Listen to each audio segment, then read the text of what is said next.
Man, oh man, the Chevets. And wait a minute. When is July 4th? Is in a few days. It's on a Tuesday. Ain't that some shit? Ain't that some shit? I don't know why I'm accustomed to thinking of July 4th as a weekend. Yo, nigga. You know what I'm saying? Hey, this is the dumbest shit in the world. There was some chicanery that happened. I had like, because of decisions that I made. Right. What up, McKenna? What up, Biddy? What up? Because of decisions that I made, I ended up I got to go in to work Monday. Oh, damn. After being off for a week, I got to go into work Monday. Oh, and damn. then I'm off Tuesday. Oh, damn. What up, Jonathan? What up, Jonathan? What up, Random? Now, this is how you know shit is ass now, right? Shit is ass.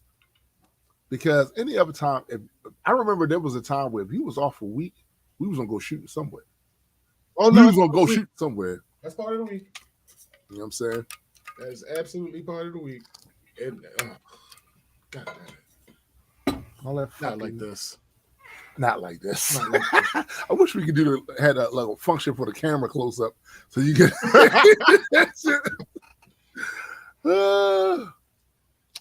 McKenna says she's glad she's actually getting a 4-day weekend. Damn. This shit. I would, yo. I don't know how much I can say on here, but something happened along the way that made it beneficial for me to make this my week. Well, actually, it was two choices.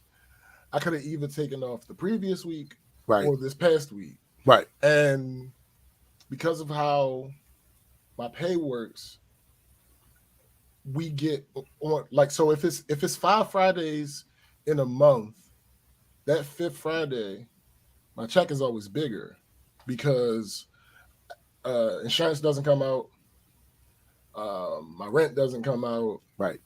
So that check is it's a great check. Yeah. But whenever I don't work, I get paid less because my car allowance only applies when I'm when you're working. Yeah. So if I would have took off the previous week, this week's check wouldn't have been what it was supposed to be. Right. I wouldn't have got the full benefit. What up? I wouldn't have got the full benefit. So I was so worried about that and trying to make that work that I just did not realize that it was about to be July 4th. Because if I did, I would have took Monday. I absolutely would have. Well, without question. Matter of fact, the crazy thing about it is I didn't even relate the two.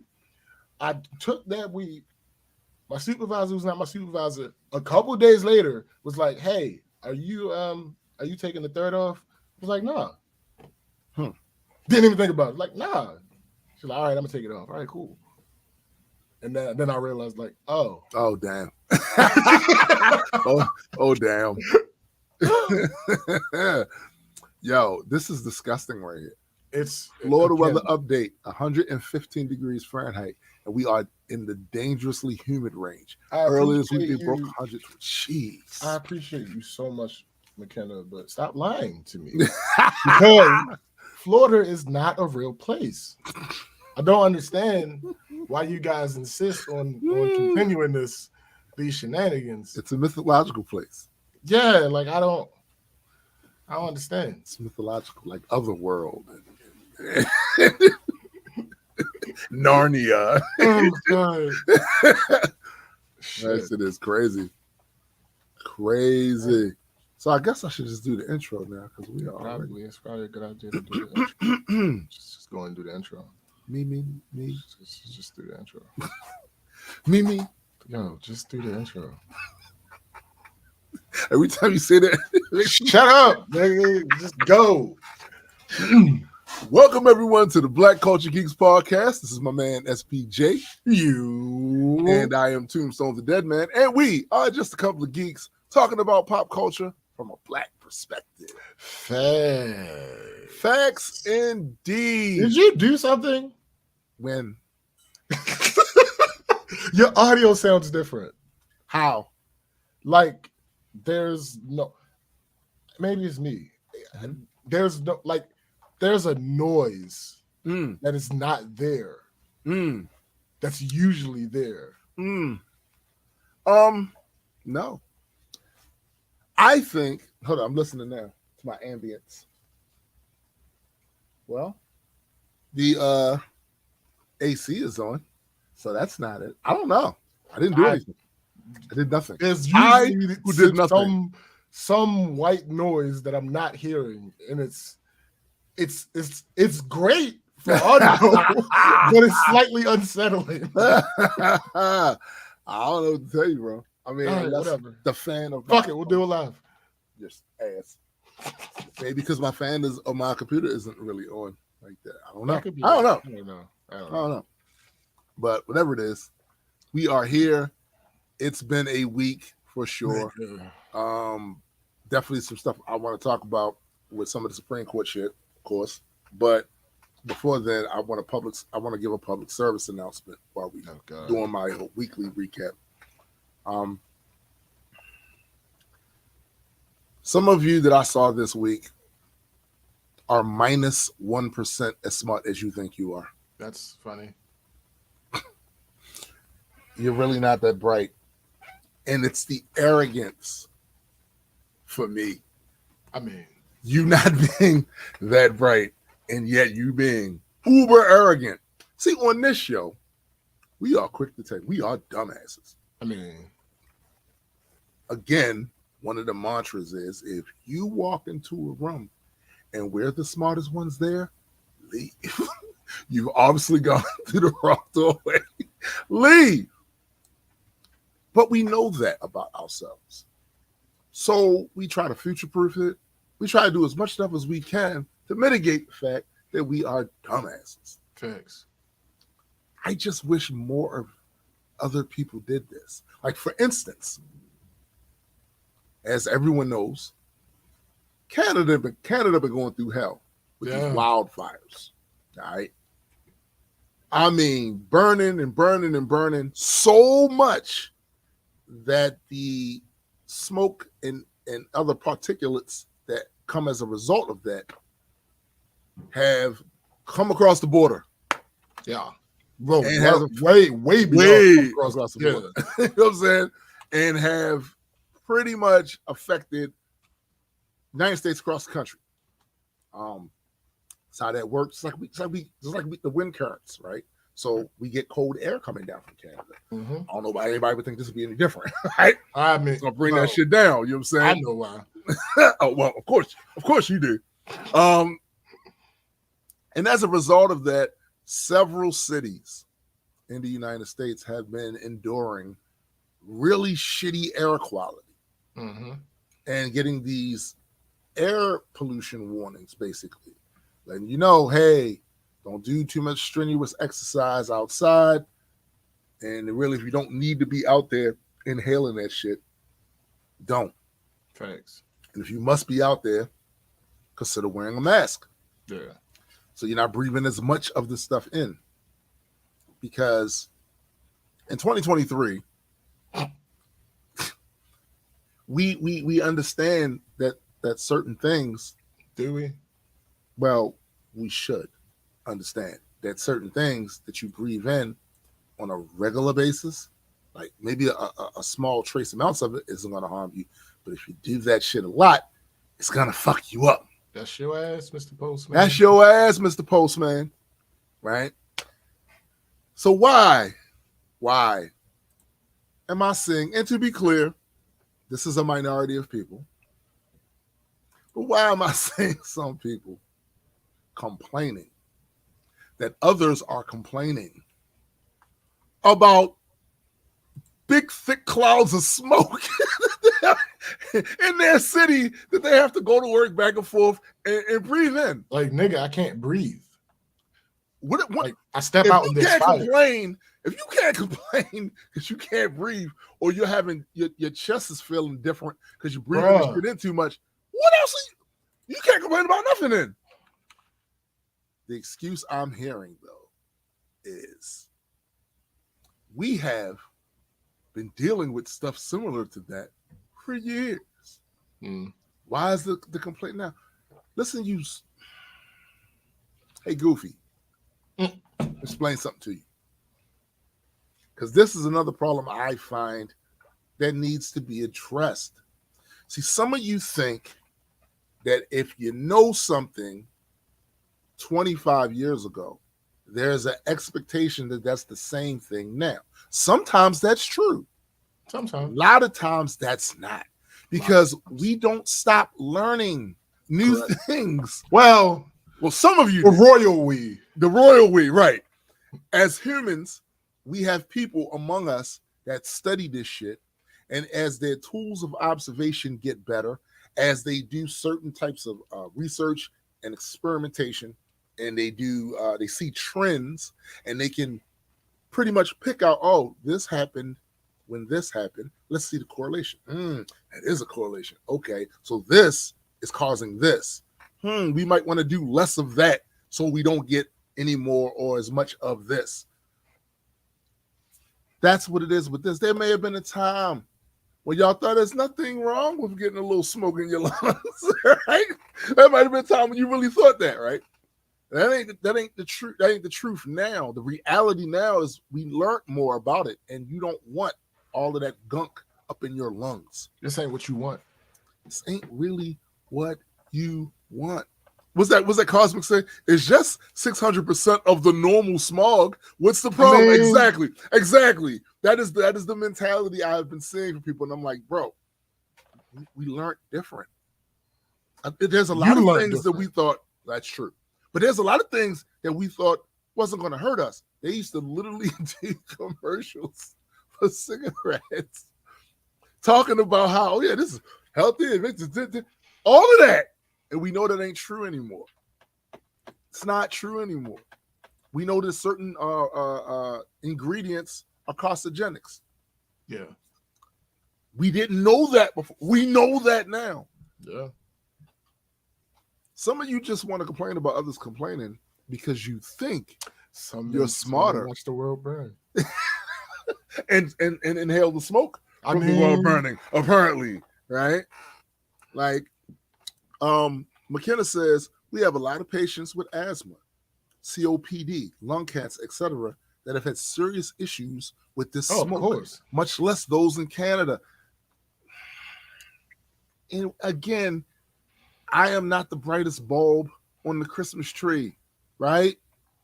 If I can figure that out, your dumb ass should be able to figure that shit out.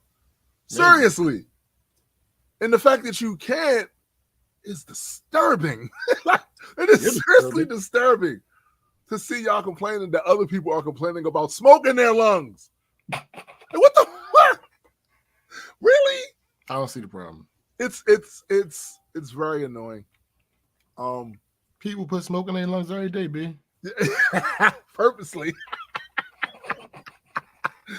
Yes, that is true. The other thing that I'm going to go through here, and I had a completely different take on a lot of this when I first heard about it, but I thought better of it because at the end of the day, motherfuckers going to do what they're going to do regardless. It's about how you fact, sir. It's about how you going to act, right? So y'all know the Supreme Court handed down quite a few judgments in the last few days. Quite a few. And some of them are popular with some segments of the population. Others of them are not. Correct. I'm going to talk about the one that directly... Still think it's an understatement, but okay. Yeah, it is. It's very much an understatement. I'm going to talk about the one that I feel directly affects my community specifically. And that was the one with the affirmative action in college admissions. Mm-hmm. So the one thing I want people to realize is that, especially over on the right, there's no real or grassroots anything going on over there. Mm-mm. There's always money. There's always money to push certain agendas. And when they see something they can take advantage of, they 100% will fund that shit and get it to a place where it ordinarily wouldn't have been. And they've gotten very smart over the years in how they present the representation of said agenda, because they don't want to be accused of what they're actually doing, right? And their actual motivations for that shit. Those that are politically astute enough to recognize that see right through it. However, a lot of people do not. So there's a couple of things I want to read to y'all, written by these two different people. One of them is black, one of them is Asian. It's important to read the Asian one because it is the Asian American thing that has been used, is being used as a cudgel against black interest in this country, right? Mm-hmm. So the first one, though, is a black woman named Roxanne Jones. Name of her little short article is, "For Black Americans, equality remains a dream deferred." She begins, "The Supreme Court decision gutting affirmative action in college admissions is in lockstep with a nation that has used countless laws and government policies to ensure Black Americans will never reach full equality. Our mistake was to think that America was ever intent on equality and justice for all. The dream of equality has never lived up to the reality in our nation. It remains a dream deferred for too many of us. But for a brief window of time after the passage of the Reconstruction Acts of 1867 through 1868, when the government attempted to give Black people the same civil rights as white citizens, equality for all has never existed. Back then, President Andrew Johnson vetoed the Reconstruction legislation, arguing that equal rights for Black people who had recently been emancipated from chattel slavery would discriminate against white citizens.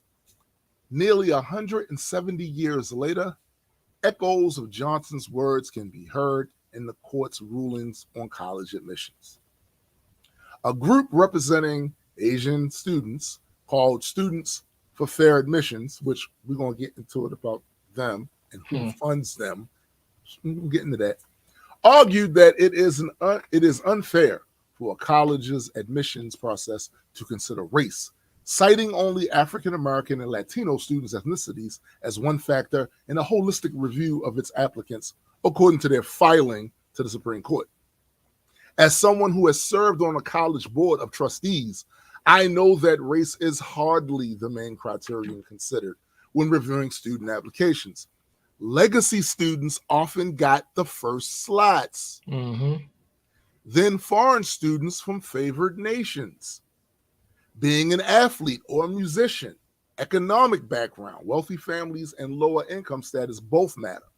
And a person's disabilities were also among a few of the factors considered when we thought of how to build a diverse learning environment on campus.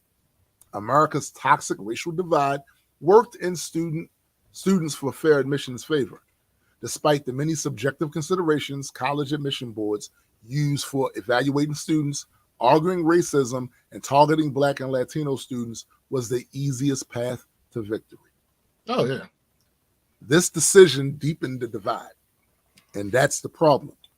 Today's ruling may be a win for Asian college students, but in the long term, denying how racism weakens us all is America's loss.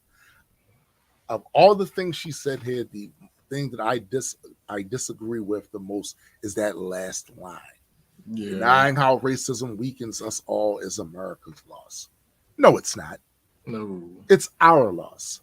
Here's the thing. One of the ways America became as wealthy as it did, as fast as it did, is because it had centuries of free labor. Yep. Free labor. This is racism, but it didn't weaken or make America take a loss. America got gains from that shit. Sure. Also, having these people still here, despite all of the arguments to the contrary, benefited the country because all the talents, the loyalty, all the contributions that Black people made to the country by being here also helped the country. That's not a loss. They may not want to acknowledge a lot of that shit because fuck us, right? But that is the truth. Now I want to read Jeff Yang's. And the reason I'm reading his specific one is because it is important with all of these stuff that we saw happening a couple of years ago with Asians being attacked and all that other shit. It's important to know that all Asians ain't on board with this shit. Right. That's important to know that, right?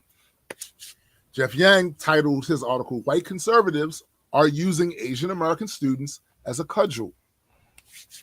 Finding in favor of right-wing activist Ed Blooms, who is not Asian, as it turns out. Well, hold up. Sorry, wait. I'm sorry.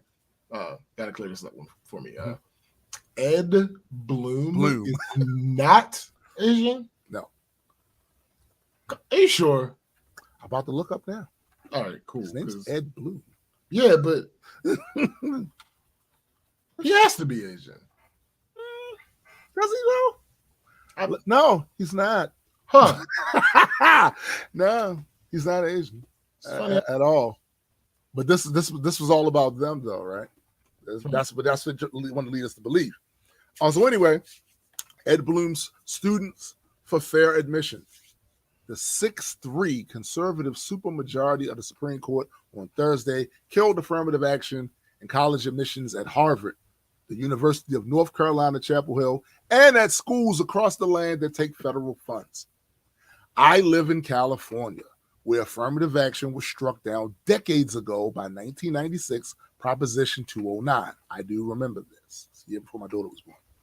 And the outcome of that voter-led initiative was a sharp drop in Black and Hispanic student admissions, particularly at selective schools in the University of California system, which has only been redressed in recent years through initiatives like aggressive candidate recruitment. By the way, this is true of other places where this has happened too. I mean, because, the net impact on California's Black and Hispanic college-age population over the 27 years since this has been stark. A comprehensive Berkeley study showed that applicants of color, especially Hispanics, on average earned 5% less than they would have prior to Prop 209's passage. Meanwhile, Asian and white applicants were found to have benefited minimally from slight increases in rates of admission, in no small part because many of them were accepted into other non-UC selective colleges. Indeed, the Asians that white conservative lawyers have used as the human spear tips for their assault on affirmative action have had other elite colleges they could attend. John Wang, who revealed himself as a plaintiff in this Supreme Court case, was rejected by Harvard, but was accepted and is now attending Georgia Tech.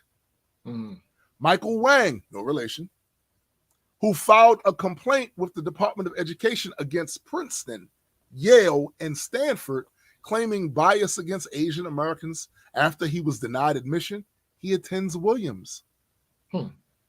Jane Lee, whose federal civil rights complaint against Princeton University served as the core of a lawsuit filed by Students for Fair Admissions, filed his complaint as a freshman at Yale.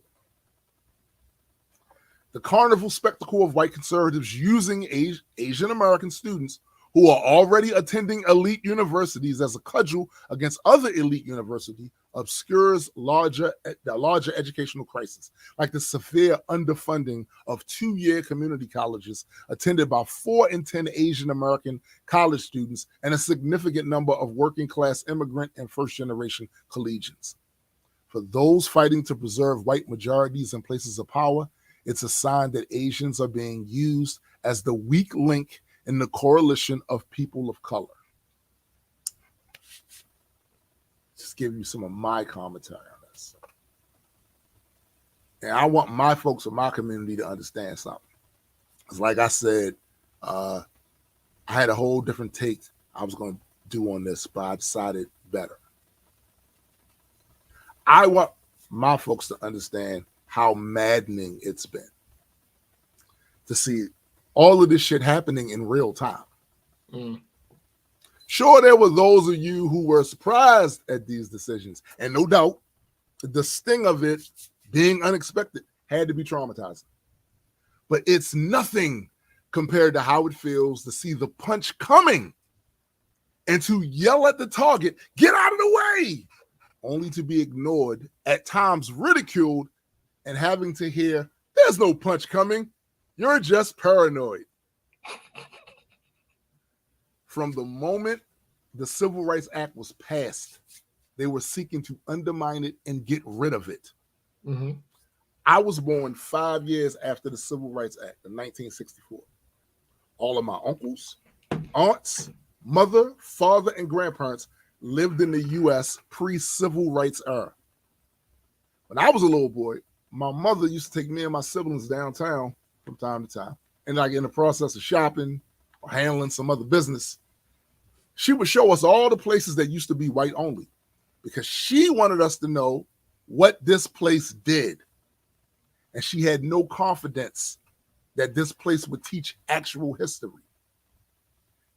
That's what her personal lived experience taught her. And she was right. Man. This wasn't 300 years ago, folks. I am 5,000 years old. But listen, this wasn't 300 years ago, though. Nope, 59 years ago. Do you have any idea how many years it took before that just to get the Civil Rights Act passed? And some of you well-intentioned people might think that this country is just delusional to think that 59 years of a program that wasn't an actual fix in the first place trumps 350 years of legal discrimination, slander, violence, lack of access, and conditioning. Conditioning, by the way, not just of the targeted people, like my folks, but also conditioning of the members of the dominant demographic. Mm-hmm. Conditioning them to think in ways that disadvantage my folks, to have the least charitable view of what actually happened to us in this country. Mm. All of the history they hid, there was a reason why they hid it, so that you wouldn't have proper context. Because without that conditioning, you would see the history of this place as horrific. Because your natural sense of fair play would have kicked in. And they wanted any decisions you made on this topic to be skewed in a way that benefited the centuries-long power structure here. Basically, they didn't want their children and grandchildren to give away the store to these niggas. Mm-hmm. This is why every attempt to resolve and compensate the estate of our families has been a bunch of half measures. And to be clear, calling affirmative action a half measure is me being charitable. You guys, so I know a lot of you guys are familiar with some global politics and history. You know the Kim dynasty over there in North Korea, they are accused of lying about the history of the Korean people, telling them outlandish lies about their godlike abilities just to legitimize their power.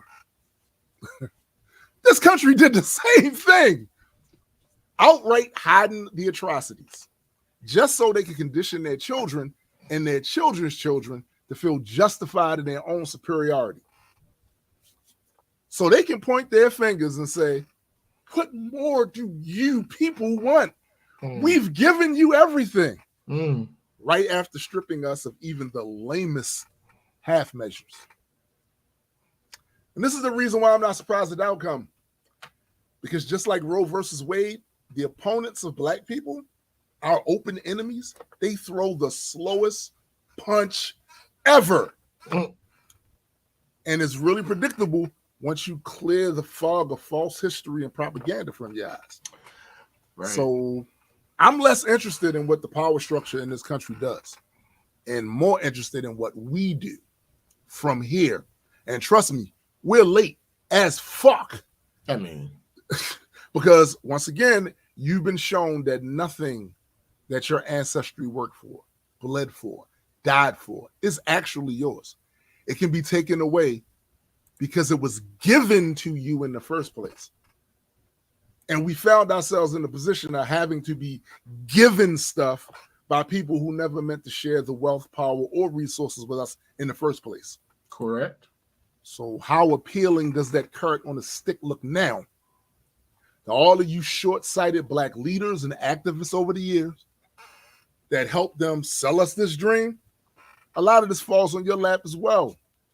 Your constant shushing of those of us who have suggested that we take our talents, our loyalties, and our contributions elsewhere has left many of us ill-prepared to exercise all the options available, simply because your focus was on how to make this place better and not on how to make us better. In fact, I charge a lot of you with using us to put yourselves in a better position within this system. I mean, so you didn't even seriously offer expatriation as an option. Why should you? Because if you did, you couldn't offer our political support up to your masters. And that's how you get your money. That's how you get your influence and your connections. Because you'll tell them, and yeah, I'm talking directly to the Democratic Party, don't worry, I'm going to make sure that constituency in your base votes the way we want you to vote. So anytime somebody with a funny hat, dark skin like Marcus Garvey, who was not perfect, by no stretch of the imagination, but his core motivations, I think, were valid. Anybody says anything about, hey, this ain't the only place on the planet. This ain't the only place on the planet. It's funny how that works. They don't appreciate what we given to this country here. Just take them talents elsewhere. Y'all lambasted people who thought like that and talk like that. But you know what I see? You know what I've been seeing for the past 3 or 4 years now? There's been an uptick in a lot of people from our community seriously considering that. And when I'm in a position to do so, that's what I'm doing. Because I'm not chasing that carrot on the stick no more. I'm not playing them games no more. It's embarrassing. It's embarrassing to always have to have your hand out expecting, Daddy, love me, Daddy. Why don't you love me, Daddy? Fuck that. Y'all can have it. That was my week. Oh. Yeah, all of that though. every single token, as our AI overlords would say. Mm-hmm. Every single token of that. Shit. Well, it's been a week. It has, hasn't it? Shit happens sometimes. Quite often, actually. So I was off this week. Mm-hmm. And Monday through Thursday went pretty well. Hold on. You said Monday through Thursday went pretty well. Crazy. That's crazy. Pretty well. Pretty well. That's crazy. But Friday. Nigga. So first of all, I don't remember if we was live or not when this happened. Mm-hmm. But Stu mentioned earlier that normally whenever I do my 1 week away from the office and I'm not going anywhere, we go shooting or something. Yep. Well, I looked at the forecast and apparently it just wanted to keep raining. Yeah. I'm kind of glad it did though, because it helped to clear some. Well, that's the other part of it. The one day that it didn't rain, it was hell outside. It was, bro. It was. It was hot, and then on top of that, bruh, smoke. Like, oh my god, it's terrible. It's terrible. So anyway, into the actual notes because I'm gonna get to Friday. Nigga. So random. I used to feel like nobody else could possibly live in my building. But then I started seeing people. I'm gonna get there. But then I started seeing people. So being off this week, I saw even more people. I've come to the conclusion that either everybody in this building has an unauthorized occupant living with them, or they are behind on their rent or something. Right. Because I've never gotten a single noise complaint. I've been living in this apartment. For, let me see, carried 7. He's ass. About 7, actually, maybe about 7. We'll say 7 years. I've been living in this apartment. I thought just maybe they couldn't hear me. But then, like, I can be in my bed and I hear people just talking. My bedroom shares a wall with the studio. Oh, damn. This wall and the bedroom have the same right there. Damn. So if I can hear people just talking, right. Okay. All right. I can be in the bathroom and hear people singing. Well, my bathroom doesn't even share a wall with a different unit.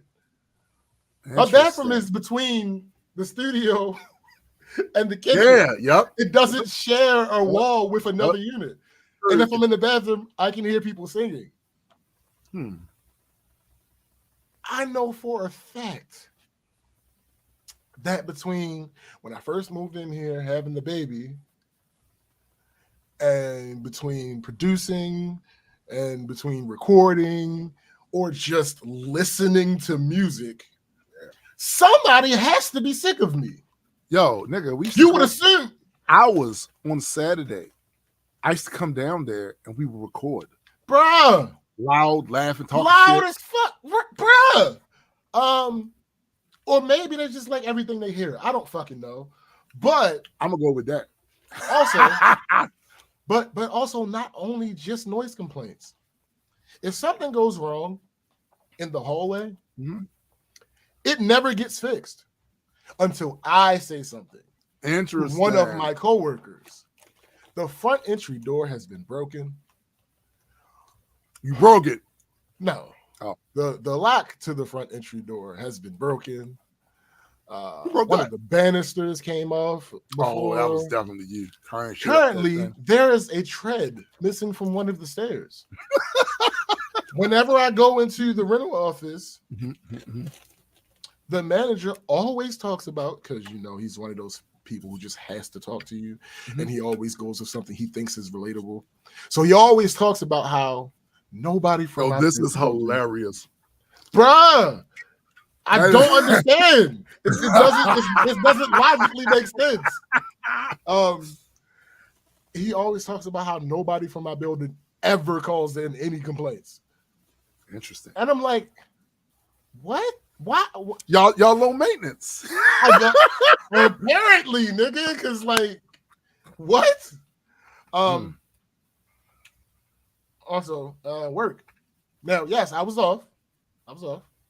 But one of the things I did when I was off that I don't usually do during the daytime is I washed clothes. And I'm looking at one of my shirts, made me think about something that I forgot from last week. Interesting. You know what scuffed my Timbs? The scuff shit. So I was at one of the rental offices. I was leaving. I was halfway down the stairs. One of the managers yelled my name. I came back up to see what she wanted. She said, "What you know about..." All right, now stop. Let's stop real quick. This preamble to a question is a toss-up. A small portion of the time, it is asked in good faith and curiosity. Then the bigger chunk is split between bigger chunk is to people gatekeeping, right? You don't know nothing about that. and people just wanting to run their mouth about something. Facts. Anyway, she said, "What you know about Bazinga?" Now, because I actually do know quite a bit about Bazinga, I was only lost for a second. But why was I lost at all? Why did she ask that question? Why did she? She asked that question because on the Big Bang Theory TV show, one of the main characters says Bazinga. Right. It's his catchphrase. It's his way of saying gotcha. Right. Actually, he's where I got the I've informed you thusly thing. Right. He don't say that a lot. I think he only said that like one episode. But Bazinga, that's his shit. That's his thing. Right. That's his thing. Also, his favorite, or one of his favorite characters is the Flash. Yes. So they put out shirts in the style of a Flash shirt that have the word Bazinga on it. Mm-hmm. I have. Sure you did. I have that shirt. I'm sure you did. Here's the thing, though. I wasn't wearing it. Oh, I know what happened here. I was actually really wearing a Flash shirt. Oh, damn. She knew I was wearing a Flash shirt because damn. I had a one-on-one conversation with her earlier in my visit. Mm-hmm. So you just felt like, here's my thing. What if I said no? What if I said nothing? Like, I have no idea what you're talking about. Like, what would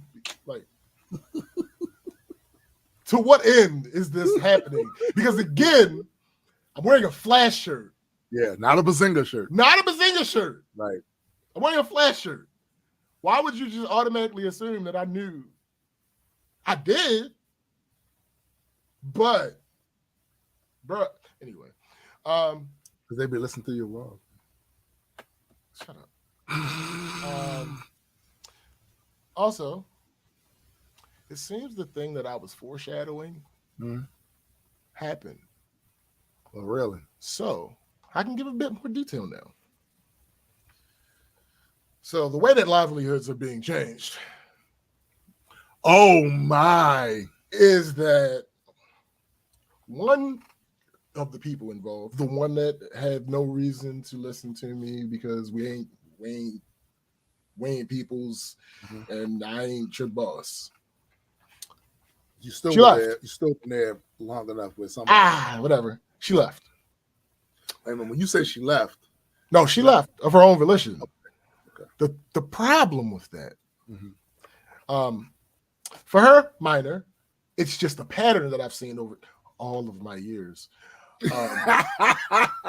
Generally, when people choose to leave, generally, not always, they always be wanting to come back.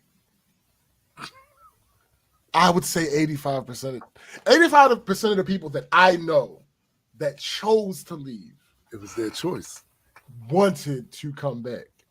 And I would say out of that 85%, about 80% actually did come back. Well, in their defense, it's hard. It's smoke all in the air. Like, it's hard on me. Listen, I've never worked for a different company. I can't even. Right. I'm not blaming them. I ain't mad at them, but the grass ain't always greener. Is the point that I'm making. It's hard out there for a pimp, nigga. Out there getting money for the rent. I'm just saying, like, so I know why she left. I can't say on here exactly why she left. Of course. But part of the reason that she left was another one of my coworkers. And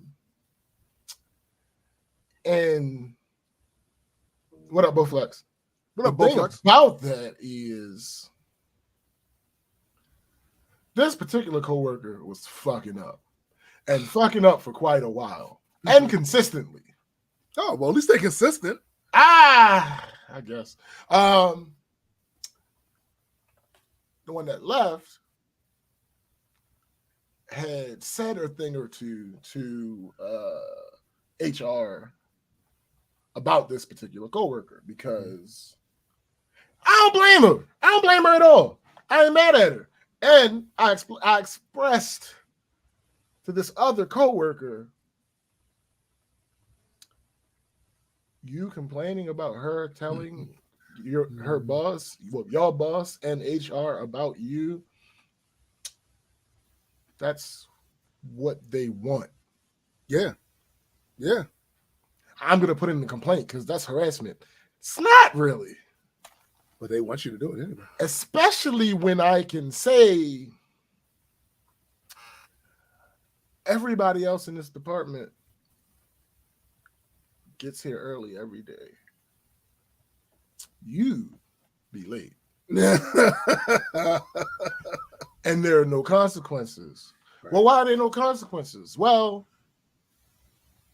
you happen to be friends with the supervisor. So if I was in that department and I had seen this happening, me personally, I don't care. But if I did, oh, absolutely, I'm going to HR. Yeah. Fuck you mean? Yeah. So this person ain't doing what they supposed to do every single day, but because they friends with the supervisor, they're no consequences. And it's not work. That. It's I know for a fact it's not that. But how the fuck can you say it's not? Yeah, it's true. Put yourself you can't say it's not. Yeah. No, like I know that's not the case. But no, if HR had if she said that to HR, she didn't say that specifically. But if she said that to HR and HR took that seriously, there's nothing that anybody can do to convince anybody that's not the case. Because there's documentation that they're friends. Yeah. It's on paper. They go on vacations together. Like, that's unfair though, because you go on vacations with plenty of people from your job. Here's the thing. I'm not offending anybody in my department. Not but a single soul in my department. At all. And here's the thing. On its own, obviously, it's not an issue that they're friends. Right. On its own. Right. Don't nobody ever say nothing when they take off at the same time. But when you add in the fact of it becomes an motherfucker running roughshod. Yeah, it becomes an issue. It could become an issue. Yeah. Somebody's gonna bring it up. So I'm trying to get through his mind, like, no, there's nothing that's going to happen to her for saying something about you. Nope. To the people who would want to know. I use the analogy of a teacher's pet. Mm-hmm. You are never going to get the teacher to get rid of a teacher's pet by telling them that they're being a teacher's pet. Wendell is going to get away with all that shit. Every time. Every single time. So, because she's gone, potentially, and I'm pretty sure he didn't see this, his job might get harder. Because there's nobody to do her job now. So some of her responsibilities might end up getting divvied up. Now his job is going to be harder. The other person involved, who if you're paying attention, you understand what I'm saying. I'm not going to repeat it. Mm-hmm. The other person involved, I informed her thusly that she needed to get this shit under control. And she just never did. So now her job is harder because this person left. Question. What up? So the one person that left, mm-hmm.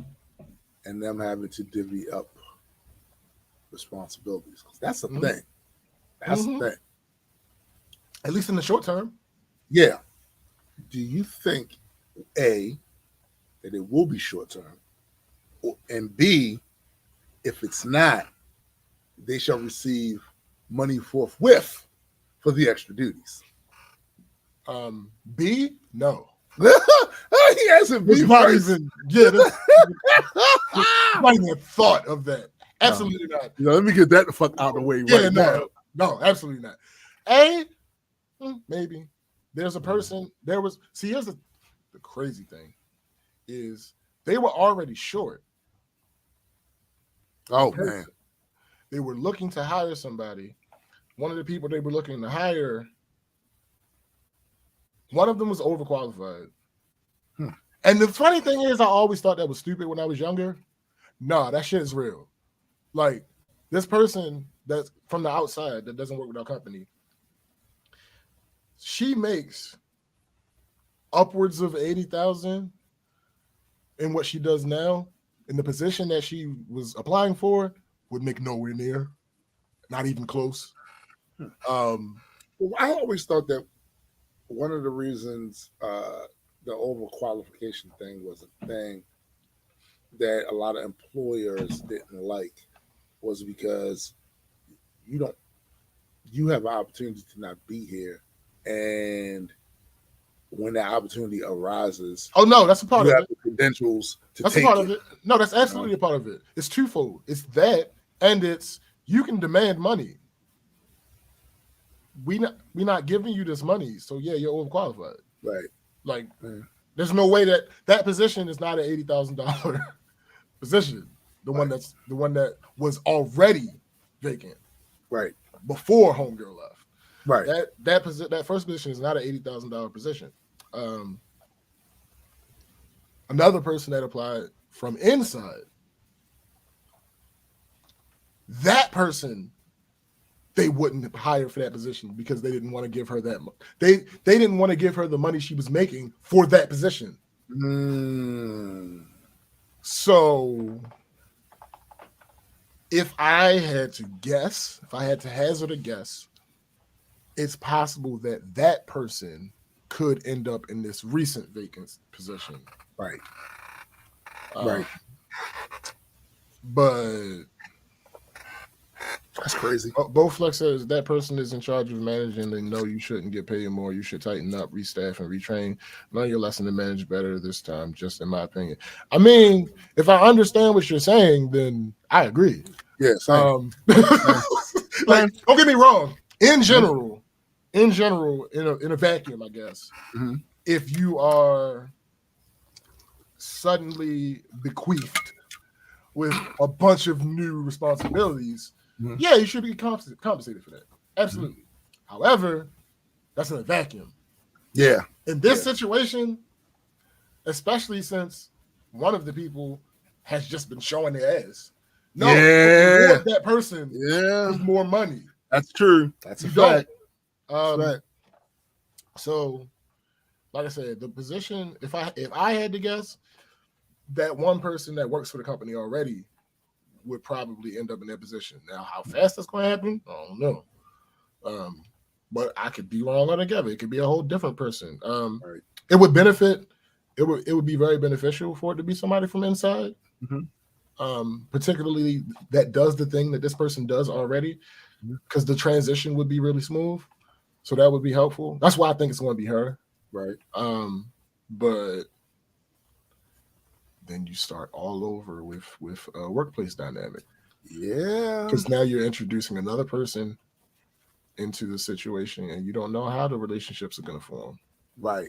And because this one dude was already on his bullshit, right, to say that he's not going to be on his bullshit with this new person. Yeah, that's true. So it's like,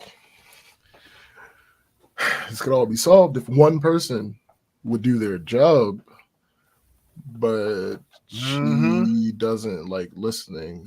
And she doesn't like doing her job. So it's I mean, she does the vast majority of her job. Like, she would be perfect at her job if she wasn't also a supervisor.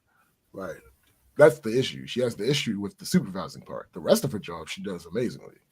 But why is it? What's the issue with her the supervisor? She's a soft touch. Yeah, you can't do that. Listen, yeah, there's such a thing. I'm talking quarter measures, not half measures. Yeah, there's such a thing as being an understanding supervisor. Absolutely.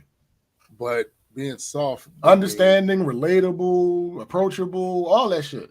All that, but you got to draw the line, because what happens inevitably, especially if you have if you're at a place where they have a quick turnaround, there's more people coming in all the time, you're gonna run into people who's gonna take that kindness for weakness and then you got to put them in a place in front of everybody. But so, you don't have to. No, that's the problem. Have to. That's the problem because you are a supervisor. Like there's no right. You should be doing that, but you don't have to. You don't have I have that can lead to other issues. That's bro. That's what happened. I have fired motherfuckers. I mean, I've literally set people on fire. Okay, like, get the fuck out. Like, but this is after being cool. But I can't let you do what you just did there. Yo, my homegirl, she's a manager at my job. She said it actually she's a manager at my job. She said the best I ever heard. Mm-hmm. Talking to these people that are under her, she says, listen, you don't pay my bills. Facts. You don't pay my bills. Facts. If it comes down to it, you'll be out. I'm going to tell you what you're supposed to do because that's my job. Yep. You can listen. You can not listen. But if somebody else finds out, I'm going to pick me. I'm going to always pick me. I don't know you. Hey. I don't know you like that. I know you from this job. Yo, wait. She even had that speech with her daughter. Yeah, no. You don't pay my bills, daughter. That part. You don't pay my bills. So you're supposed to. It was funny. I was talking to Chrissy about something, and she was talking about how a mother-daughter. Peace, Cosmic. Alrighty. She was talking about how a mother-daughter workplace thing would be a conflict of interest, and I never said it to her, but I instantly thought of my homegirl. Like, not with her. Not with her. She did not play that shit.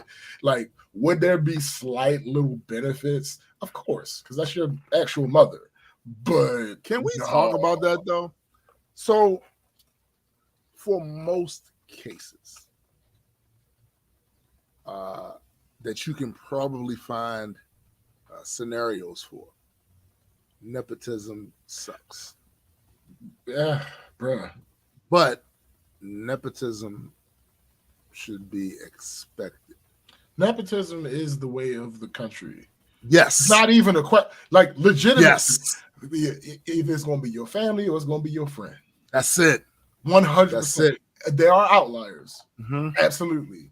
But we do not live in America. I think it's natural. I think it's natural. It's natural. Absolutely. For you to want to see somebody, your family or your friend group, do better. The problem is, here's the thing. I don't see nothing wrong with it until I don't see nothing wrong with it until that person is either underqualified or that person starts getting away with murder. Yeah. That's when it becomes a problem. Because you bring down the morale of everybody on the staff. Mm-hmm. And listen, I have hired friends. When I was helping to run the sanitation department at Phillips, I hired my homeboy Felix. And he came in there and he did his job, his work the way he was supposed to. You know why? Because that's my guy. Yeah. And he knows, no, he got me in here. I'm not going to make him look bad. Thanks. That's when the stuff works out for you. Even people that I've become really close with on the job, that I haven't worked there in years. I'm still close. I still talk to these people right now. These guys worked under me. What up, Discord? They worked under me, but they were not my underlings. Right. These were, we became like close friends. And because we were close friends, they would go out of their way to make sure I looked good, that the work was done, that nobody could come and say shit to me about anything they had something to do with, and things other people. What up, Sandy? And things other people may have something, because there was many times, especially my man Bucky, many times he'd catch somebody doing some shit. Hey, yo, nah, you're not getting my man jammed up with this shit. Facts. That's when it works. When it doesn't work, it's when a motherfucker coming there, oh shit. My homeboy, ain't gonna let that happen to me. That's when it don't work. That's when it don't work. Shit, it has the potential to turn terrible. Yeah. And for the record, I will get you the fuck out of there. Oh. If nothing, the other reason to preserve my livelihood and our friendship. You gotta go. I told my you gotta homeboy, go. I ain't talk. He hasn't complained, so I ain't tell him. But Mm-hmm. once he mentions it, I'm gonna tell like, yo, one thing that I'm not going to do is get you fired. That's right. And the second thing I'm not going to do is let you get me fired. Bruh, it's not happening. Nigga, it's not happening. You hot right now. I can't. I love you. After work. Yeah. After work, we get my nigga, but you hot right now. I can't really. You hot as fish grease right now. I don't want to hitch my wagon to you. Nah. I'm good. I'm in a great position. Yeah. I don't need. You don't pay my bills. You don't pay my bills, my guy. You don't pay my bills. And because you pay my bills. And because you a homie, you know how I live. Facts. I get the travel. I go on vacation. Bruh. I get perks for being I don't here. want all that to go away. Come on, bro. Come on. Look out for your boy. That's what I'm saying. Like, look, you're in hot water right now. I'm not going to turn the temperature up, but I'm also not going to jump in that bitch with you. Nah, B, and you shouldn't want me to. That's the thing. Part.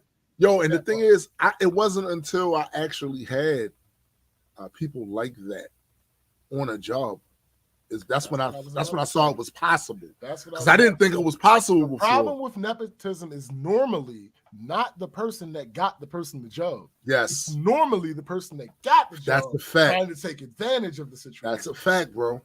And one thing I can say about my man Felix, one thing I say about Bucky and CJ, because they did get perks, but most of their perks they got is because they were damn good workers. Absolutely. Who every fucking time I needed them was there. If there was ever a time where QA quality assurance came in there and they found something that they couldn't start the production with, these niggas would stay after work and get and work longer to get that shit done, so that's not a mark on the fucking shift. And it wasn't just them. I had another homeboy, Big Hurt. I met Big Hurt's mama. I used to meet his mama on a bus stop. You said DJ Cool Hurt. No. Big Hurt, your ass. Big Hurt. I met him through his mama because I should see his mama on the bus stop all the time. And we just talk all the time. And she, of course, in the process, since all the time, you ask, what you do? Y'all want to work? Yeah, I run sanitation, blah, blah, blah. My son could use a job. Send him down. Let him know. Let me know. And I hook him up. I gave him a job. Hired him instantly on her say-so. And he did what he was supposed to do, knowing that his mama got him this gig. He came to work loyal as fuck. Come to work, stay late if he have to. I ain't never had to worry about Big Hurt, Bucky, or CJ. I never had to worry about Impalus when he was down there. I never had to worry about any of them. What a novel idea. Hey. That your mama helped you get a job from some guy that she talked to from time to time on the bus stop. That this person got me this job. Right. And I am not going to let that be in vain. Right. Just simple propriety, in my opinion. That's all it is, bro. I could be wrong. And here's the thing about the perks. So it just so happens, with the exception of Felix, all these niggas rap. Big Hurt raps, Bucky raps, EJ raps, right? So there was times when they would come back to my apartment to lace tracks. Right. We was cool, nigga, cool. And I never had to worry about them taking advantage of that. And they would get perks on the job because they were damn good workers. They deserved them. I would look out for them because they deserved it. Not because, oh, yeah, it's my people, it's my folks. No. When I walked in that manager's office, I had something to show him when evaluation and raise time. My man's be doing this, he be doing that, he be doing this, he be doing that. He ain't never late, he always on time, and he stay when he needs to stay if something ain't quite right. He's got all the certifications up. Y'all gonna have to get that man the highest. I ain't trying to hit. Yep. I would go in there and fight for them. This is the reason that Calvin would go and fight for me. Because I ain't never make him look crazy. It's that simple. Don't make your folks look crazy. If they get you, Bro, don't make your folks look crazy, man. What? Come on now. It should be that simple, but we live in the world. In the real world. Humans. Unlike Florida. We live in a real place. It might work in Florida. I don't know. Nobody knows how. Nobody knows. Florida's not a real spot. It's not a real place. It's not a real place. So Friday. I get up. I'm working on stuff. Actually, that picture I sent you, I was working on that. Oh, I was in my Photoshop doing some generative fill. Gotta let it generative fill. You know, every now and then there is a error. Discord just moved to the real world. Welcome. Welcome. So, you know, every now and then when you do the generative AI thing, if you don't put a prompt in, it gives you an error talking about this was unacceptable to our guidelines or some shit. I have not got that yet. That's crazy. But you probably use it more than I do. Well, yeah. It's the stupidest thing. Like, yo, I didn't put anything. That means that your program is a pervert. Right. Your I didn't put anything in. Like, what are you talking about? I literally did not put a prompt in. This goes against what? All our morals. Like, what?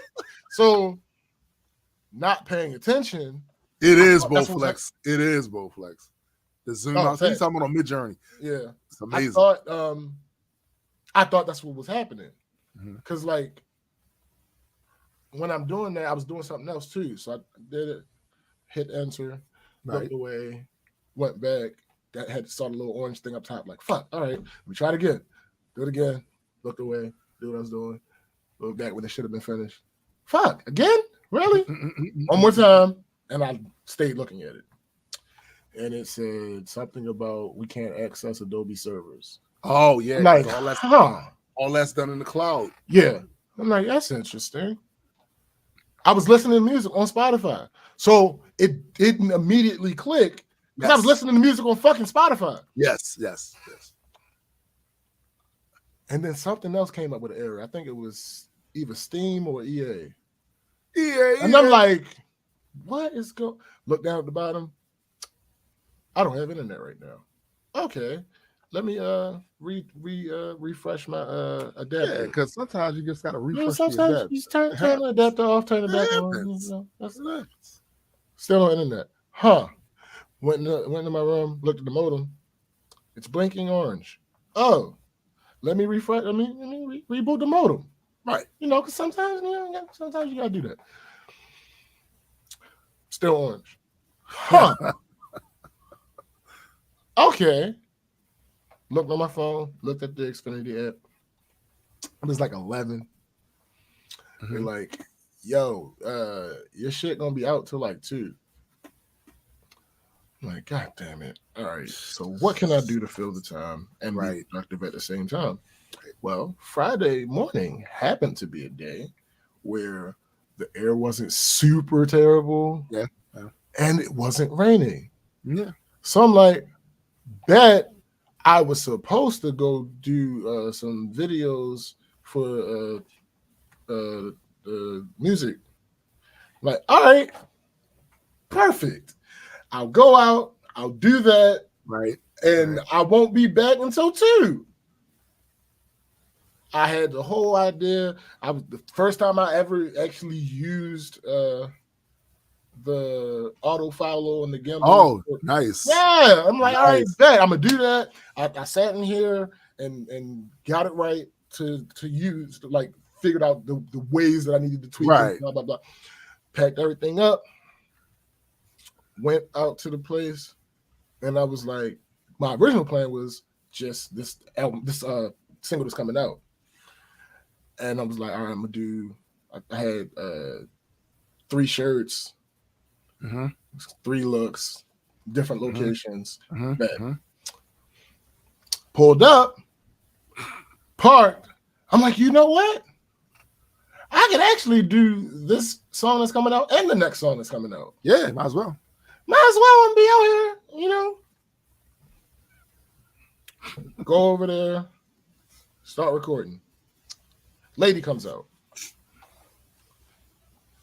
She like, oh, can I walk past? I said, you asked. I hadn't even started yet. I was setting up. But she saw the camera. Well, I appreciate that though. Yeah, she's been nice. She's been nice. She saw the camera. She was like, is it okay if I walk past? I'm like, absolutely. She's like, what you shooting? See, you're minding my business. It was an older black lady. Oh, yeah. All right, let her rock. Yeah, you gotta let her rock. Yeah. Mama. So she was like, are you shooting for the gallery? I said, no, ma'am. I'm just out here shooting for myself. Shooting for the gallery. Right. Right. No, I'm out here shooting for myself. She's like, oh, okay. Oh, enjoy. That's yikes. Terrible. That's terrible. I'm like, she's like, go ahead and enjoy. Go enjoy yourself. I said, thank you. Got everything set up. Recorded first video. Recorded the second video. Move location. I remember them days. Recorded the first video. Recorded the second video. Move location. Move locations. Well, at the second location, people started coming around. Not like outside, like where I was, there was a building. It's like some type of center or something that they were going in there. So my thing with my hatred for attention, I'm in the middle of recording a video and I happen to glance to my left and I see these little kids looking at me. What up, Mike? Oh, I hate that. What up, Mike? Bro, I'm like, yo. I hate it. But the adult that was with them moved them along. Cool. Good shit. Recorded the video, move locations. Recorded both videos, move locations. Started recording another video. This lady, in the middle of recording the video, comes up to the side of me. Doesn't speak. Doesn't say anything, just waits. I see her. I'm at a part. I was at a part on the course or something that I knew I had other takes of. So right. I just motioned. Waited through. Right. And she spoke. Oh, thank you. I didn't want to. No, you good. She walks through. So wait a minute. So how much equipment did you have with you when you went out there? I had the Alien. I had the gimbal. I had the camera. Oh, I had my phone. Because all of that works together. Right. And I had my book bag. Okay. Not too much. Because I am but a man. I am but a man. It's a lot. Like that was enough work. I've been there, bro. Having other shit too. No. I've been there. I've been there with the whole kit and caboodle, the lights. No, I'm not doing all that, yo. It was a nice sunny day. So finished that video. Did another video, move location. Finished both videos, move location. I had thought, like, all right, I'm gonna do another location, but then I was like, I was tired. It's like 1:50 or something. I'm like, all right, I should be able to go home. Pack the shit up, get in the car, start driving. I had to drive by the location that I was going to do. And I was like, if I feel like it, when I get there, I'll stop and I'll do that location. I get there, it was people right there. It's like, all right, cool. I'm not doing that. I was like, it's not quite 2:00 yet. And I saw a spot that I had never seen before. Right. So I'm like, let me go drive around and look at this area, see what it looked like. Nice little area. Finished up with that. Came back here. It was like 2:10. I was like, yeah. I know I got my shit up. Oh, I know my shit back. I know my shit there, nigga. I'm about to edit these videos, listen to some music while I do so. The work is on. I unpacked everything. No internet. Look at the app. Look at the Xfinity app. And it's now saying that it'll be back on at 4:30. It's 2:15. I'd have been heated. I think the most I would have done is I would have made sure I got all of my content off the cameras and put that on the computer. But funny you said that. So I'm laying in the bed. I grabbed the camera to look at the videos to make sure they were good. I didn't forget anything that I knew. I remembered everything.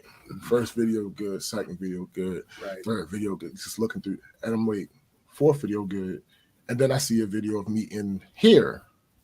And I'm like, hold on. I recorded more videos than this. Oh. So, what I didn't know, never knew before, found out afterwards. So when I was out after like the fourth or fifth video, I had noticed, because, all right, so basically, you got the camera, the gimbal, the camera's on top of the gimbal. But between the camera and gimbal, there's this interface called the Raven Eye system. That's what allows it to do the automatic tracking. Golden Eye. Shut up. That's what allows it to do the automatic tracking and shit. So in order to use that, use your phone. You got the display and settings and all that other good shit. So when I hit record, and I'm like, all right, it's recording, but there's two timers. Mm. There's a timer by the record button, and then there's a timer top center. Right. After like the fourth or fifth video, the battery was dying to the camera. I switched the battery out. Right. When I hit record, the timer by the record button was moving, but the timer in the middle was not moving. I stopped it. I went into the videos. I hit play. It recorded. Oh, dope. So I'm like, okay, nothing to worry about. Well, what you're supposed to do, which again, I didn't find out until afterwards. What you're supposed to do is the camera is supposed to already be on when the Raven Eye comes on. Damn it. Because I turned the camera off, it lost its actual connection to the camera. I could still see myself and all that shit. The camera was still moving because of the gimbal. Right. But the camera wasn't recording anything. Oh. The videos are on my phone. So I'm like, oh, right? Right. No. The videos on my phone are, all right, McKenna, have fun. All right, McKenna. The videos are on my phone, but matter of fact, let me show you.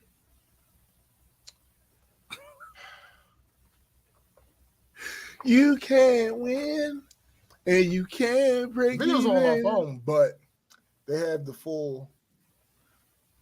Yeah. Can't get rid of that. Yeah. Yeah. Can't get rid of that. Yeah. So they're useless. Use some generative AI. Shut up. They're useless. So I'm like, fuck. All right. Well, at least I still did get some, and the majority of the ones that I got were for this upcoming single. So I'm like, all right, okay. Damn. I'm upset, but it ain't. It ain't a possibly be like it ain't a complete. All right. Yeah. So what did I start doing? I can't remember what I started. Oh, I started playing the game on my phone because what the fuck else am I doing? I ain't got no internet. It's true. That's ass. And I was tired and hot from being outside, so I wasn't about to go back outside. Facts. So yeah, it was nothing else to do. I'm like, all right, cool. I'm just sitting playing on my phone. 4:30 comes. No internet. The app now says 5:30. This is ass. So I'm like, all right, okay. I'm gonna come in here and I'm gonna work on whatever I can work on that don't require the internet. Mm-hmm. Like, oh, I can edit. I can still edit these. Yeah, these you can still edit them because you got still edit these right. videos. Yeah, editing them. No, I ran into something. I can't remember exactly what it was that I needed fucking the internet for. And I'm like, God damn it. I bet. So let me do something. What else can I can't listen to Spotify on my computer. I can't work on music because some of the plugins that I have either have to connect to the internet to register, or some of them use AI. So they have to connect to the internet. Can't work on music. Can't finish editing this video. These can't videos. make no pictures. Can't make no pictures because internet. You should have just did some push-ups and called it. Nigga. So 5:30 comes. No internet. It says 6:30 now. That's crazy. I then started talking to people because we were supposed to do karaoke last night. So Marcus is on his way to New York, so he couldn't go. So the rest of us at that point were still in. Festivus for the rest of us. I mean, kind of. So Chrissy was on her way over. Fab was going to meet us here at 8, and we were going to go to this restaurant before you went to karaoke. Mm-hmm. Chrissy got here at like 6:25. Opens the door. Hey, so I can't go to karaoke. Oh. I got all the way over here, and now I have to go home. I said, what the hell happened? There was an emergency with one of her housemates. And she's like, I don't have to leave right now. We can still go do dinner, but I can't do karaoke. Right. All right. So we chilling. And I'm telling her about the internet thing. And I'm like, oh, it's 6:30 now. No internet. Go back on the app. It don't even have a time no more. It's like we'll get to it when we get to it. We'll get to it when we get to it. So because we ain't had no internet and because she had to go home, I hit Fab up like, yo, can we push it up a half hour? He's like, yeah, let me hop in the shower. We went to the restaurant, place called Kissling's. They purport to have the best wings in Baltimore. I mean, I hear you. It's decent. They are a contender, I'll say. I ain't going to just be like, oh no, these are the best fucking wings. He's the greatest ever. Nah, they're a contender though. They're a contender. They're up there. The wings are pretty damn good. But my original plan, because it's 3 people leaving from my house, right? All of whom have their own vehicle and drive. Mm-hmm. My original plan was just me and Chrissy, because I didn't know if Fab would be able to do it. Right. So my original plan, we were going to drive to my job. I was going to park in the garage. We were going to take her car to dinner, and then come back and get my car to go to karaoke. And after karaoke, she'd go home. I go home. Then I was like, let me ask, because I'm just assuming that Fab can't make it. Right. Let me ask. And he was able. I'm like, okay, cool. Plan didn't really change. Still, we were taking 2 cars down, parking at my job, 1 car. The reason 1 car to the restaurant is because where it is, parking is absolutely shit. Yeah, you didn't want to have too many. It would not have made sense to take more than 1 car down. That's understandable. Understandable. Then when I realized she wasn't going to karaoke, it's like, that kind of changes everything. You change things. Bruh. So I'm like, hey, because she has the biggest vehicle. So I'm like, hey, you feel like driving? She went, She's like, nah. She's like, nah. Because I'm like, you don't gotta explain. I just asked you if you felt like driving. The only reason I asked because you got the biggest vehicle. I probably could have drove her car. Not important. that's what went in my mind. if I didn't think about it in the moment, when she said she didn't feel like driving, I was like, all right, fuck it, I'll drive. Come on. Right. I said, went down there. It's a dive bar, but a lot of the times, that's the best food be in those type of situations. That's bar fights too. I mean, I ain't never.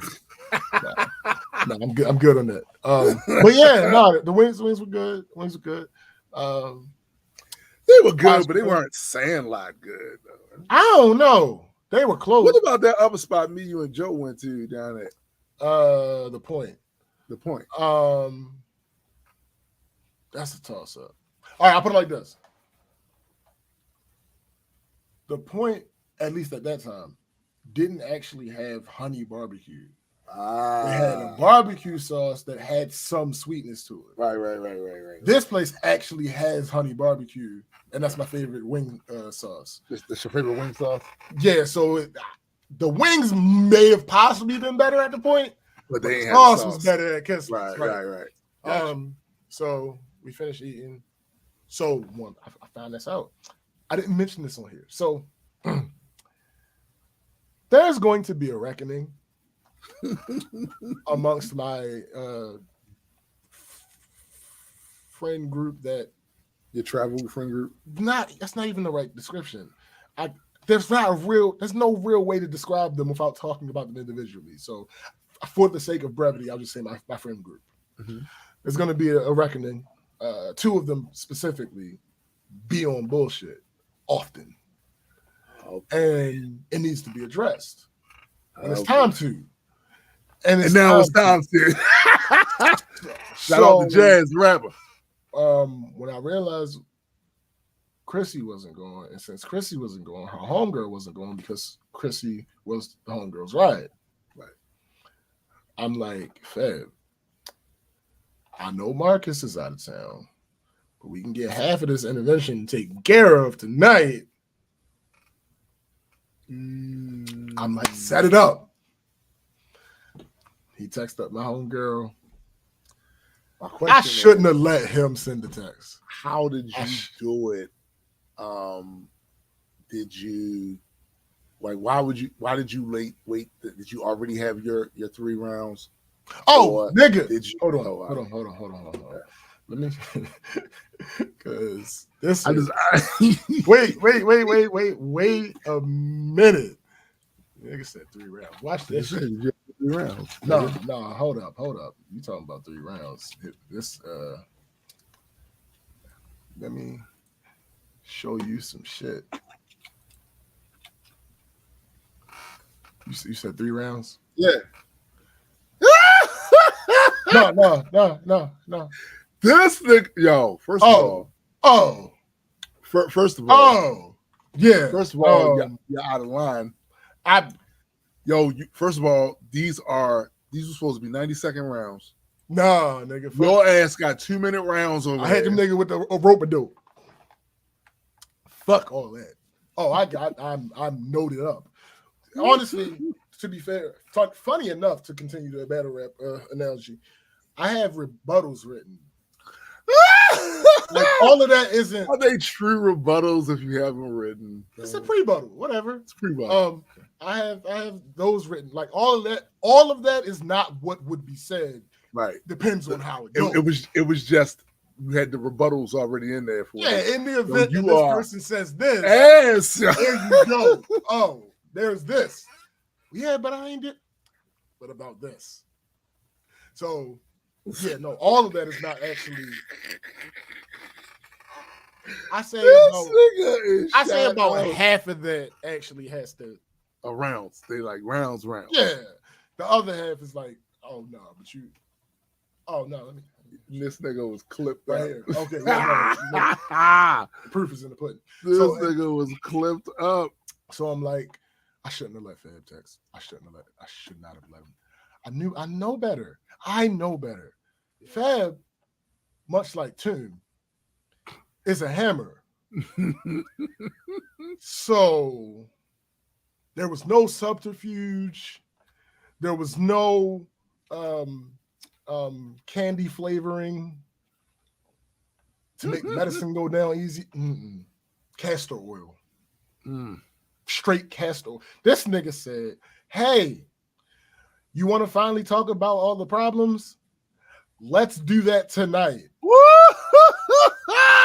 Why would you assume that she would say yes? Yeah. That's not how that works. Yeah. And she like, well, no, I'm not in the right headspace. She not in the right headspace. You ain't never going to be in the right headspace for that. You heard me. That's not how that works. This conversation is an offshoot of a conversation that she was supposed to have with us 2 years ago. Disco said you should compile all of your pre-buttles into a FAQ around and find out. That's funny. That is absolutely hilarious. That's high quality comment. That's high quality comment. Absolutely. So she like, nah, I'm not in the right headspace. I'm like, fam, wow. You heard what she said. You heard what she said. If you present it that way, she's never going to say yes. Of course not. Because again, this is an offshoot of a conversation that she claimed we needed to have. Right. And we never had it. She has never made an attempt to have this conversation. So that happened, and I was like, yo, you fucked it up. It's not gonna happen now. Tonight at least. So I asked just not in the right headspace to hear bruh, y'all digging my ass basically all the shit that I've been pulling. Right. So I was like, yo, see if our other homegirl want to come to karaoke. And maybe we can do an intervention on her too. Well, no, she ain't nothing to complain about with her. Oh, okay. Just checking. He was like, all right. And then he was like, oh, wait, I'm gonna invite the other one too. To the bar. She ain't gonna pass up the bar, and then we could just force the conversation. I said, oh my goodness. Like, fam, that's number one, that's not how that works. Number two, how does it work, SBJ? For several reasons. One, it is much less likely that she would leave her house or Fab's house. It's much less likely. The bar, then on top of that, it's a bar. It's not the easiest place to talk. Yeah, bar fights be happening all the time. Dude. During karaoke, like you're barely gonna be able to hear each other. So, and you're not gonna really get the benefit of the conversation. Not really. The full weight of the conversation isn't gonna be able to land when some niggas belting out "Don't Stop Believing" or belting out Unchained Melodies and shit. Bruh. And you can't really, So, but he did it anyway. He invited them both anyway. And when I think for you, shut up. This particular friend is the one that is adamant that she must call. So when we were still in the car, she called and he didn't answer. Then we're sitting at the restaurant and he's telling her to come out. She called. Come outside. She called. He didn't answer. And he sent the text back. This time he texted her back like, we out eating. Come outside already. Like, we outside. He said, we're out eating and drinking already. She messages back, whatever. Now,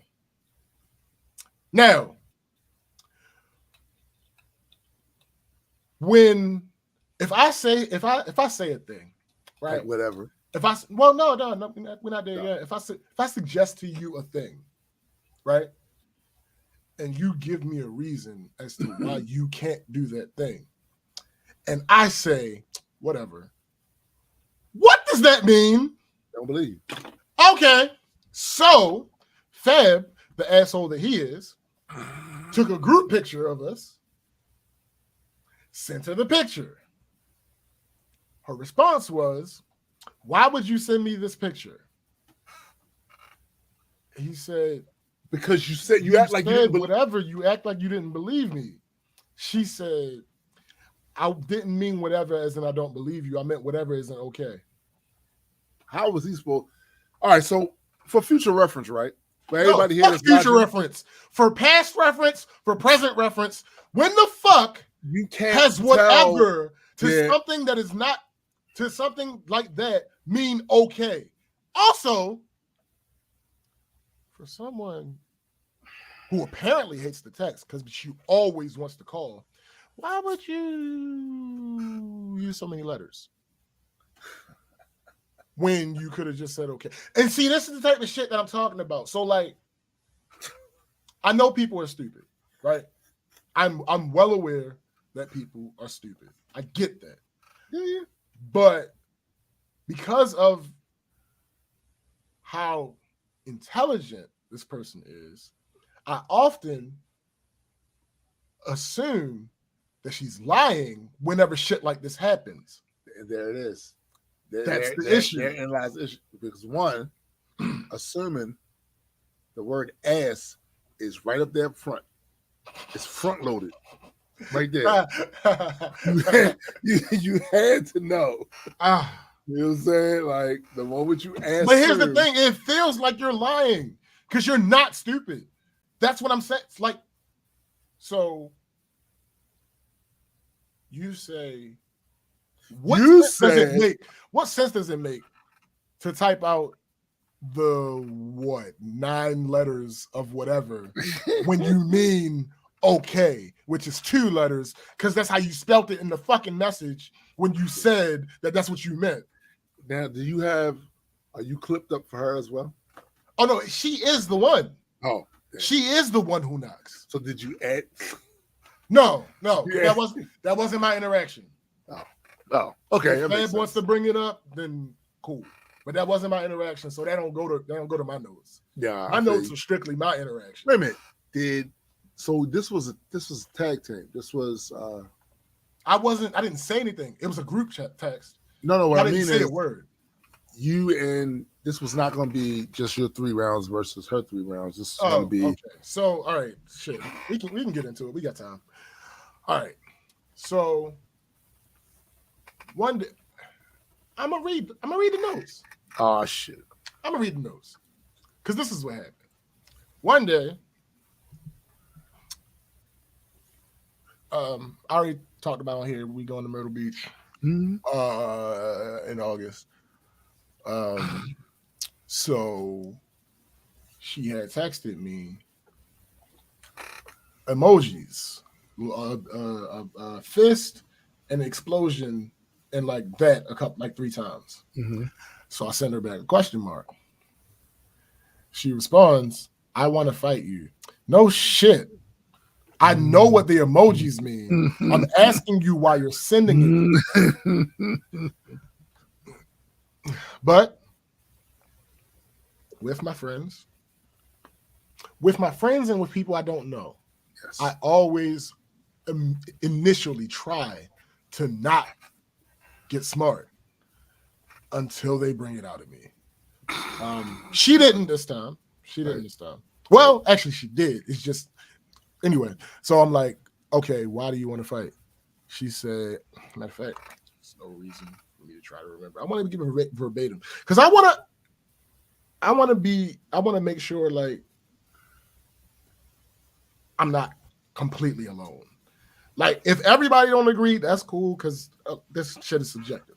But you don't want to be the only person in the room. I don't want to be on the island. Like, hold up. You don't want to be on the island of relevancy? No, shut up. You don't want to be with the island god. The island god. Shut up. So she said, I want to fight you. I said, why? She said, I just thought we were better friends than me not being invited on the trip again. Oh my, ma'am. Oh my! I immediately called Fab. We need an intervention. I'm like, yo, what the fuck? And he was like, yeah, she been throwing little jabs here and there about not being invited on the trip. I'm like, but wait, what kind of jabs? Were they the straight boxing jabs or the Wing Chun jabs with your fists like this? I wouldn't even go that far. Oh. It was just like so since the last Myrtle Beach trip, she like every now and then, whenever she finds out we're going on a trip, she'll like say something about it. Like, so it's just a quick little. It's not really a jab. These aren't attacks at anybody. It's just like, hey, I know you guys are going. It's that kind of thing. When am I gonna get my invite? Yeah, it's that kind of thing. So, apparently, she had straight up asked him, and in no uncertain terms, because again, Hammer. Fab effectively told her, like, yo, you were being a bitch to everybody. Yo, you suck. So we said no. Yo, I would have never said it that bluntly. I would have explained. I would actually explained because we are friends. You've earned a certain benefit of the doubt. I'm going to explain to you your behavior and how you respond is how. No, and I agree with your tactic on that. I love that for you. But what I'm saying is, what I'm saying is, Fab didn't have a lot of time. Yo, the bullshit he had the time. He's just Fab. He's just Fab. So anyway, when by the time we got off the phone, we came to the conclusion. I'm like, yo, we gotta sit down and talk about all this shit. Like all of us. What is it? One. My question about this intervention is, what's the end goal as far as her response to expect? I don't care. Or was the end goal behavior change, or was it we are sick of the shit and we're about to tell you no, you're sick of the shit? The end goal is everything's on the table. Oh. Do with that what you will. I have a lot of shit on my table right now. Yeah. But some of this stuff I don't really need to be here. So listen, no, fuck that. Everything on the table and we move forward accordingly. However you react to that is however you react to that, but understand now there's not a question. Because this is why we mad. Like nigga, you claim you don't know, you know. I just haven't talked to you about it. Also, claiming that you don't know when you do know gives me all the incentive in the world to tell your ass in a way that's kind of ass. Because all right, let me get to the notes. You know. Let me get to the notes. So basically, actually, this works for everybody. Like people that've been around know a good portion of this, but not everything. Nobody knows all of this. So 2013, I went to Miami for the first time. Yo, this nigga went back to 20. No, it's a reason. It's a reason. 2013, I went to Miami for the first time. It was amazing. This is a dossier. 2014, I think I went to Atlantic City for the first time. It was amazing. 2015, I went back to Atlantic City twice. That's when I decided that I was going to take at least one trip every single year to get away from this place. My first trip. Get out of this place. My first trip with Marcus was Cancun in 2018. That was a trip for my stepfather's birthday, but this is when I decided that I wanted to do the group trip thing. I hit Fab up. I told him, like, yo, it is crazy that we have never been on vacation together. He told me the stupid rule about how he has to put time in. So yeah, he has to put his time in November for the following year.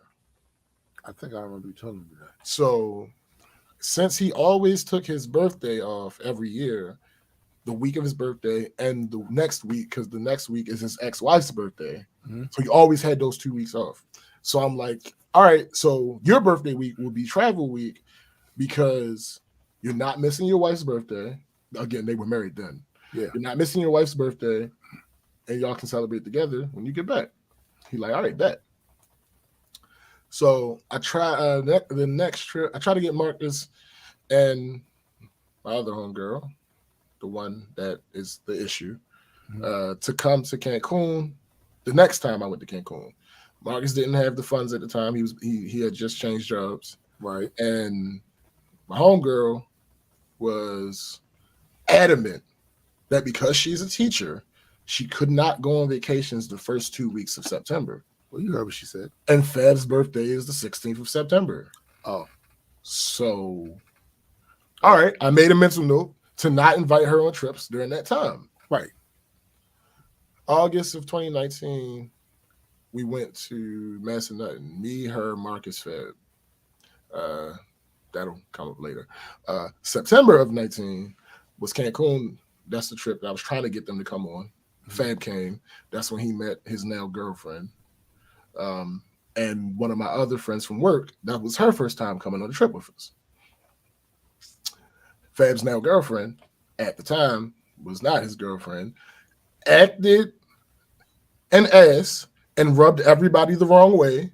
So I didn't invite her to anything else. Rub you the wrong way.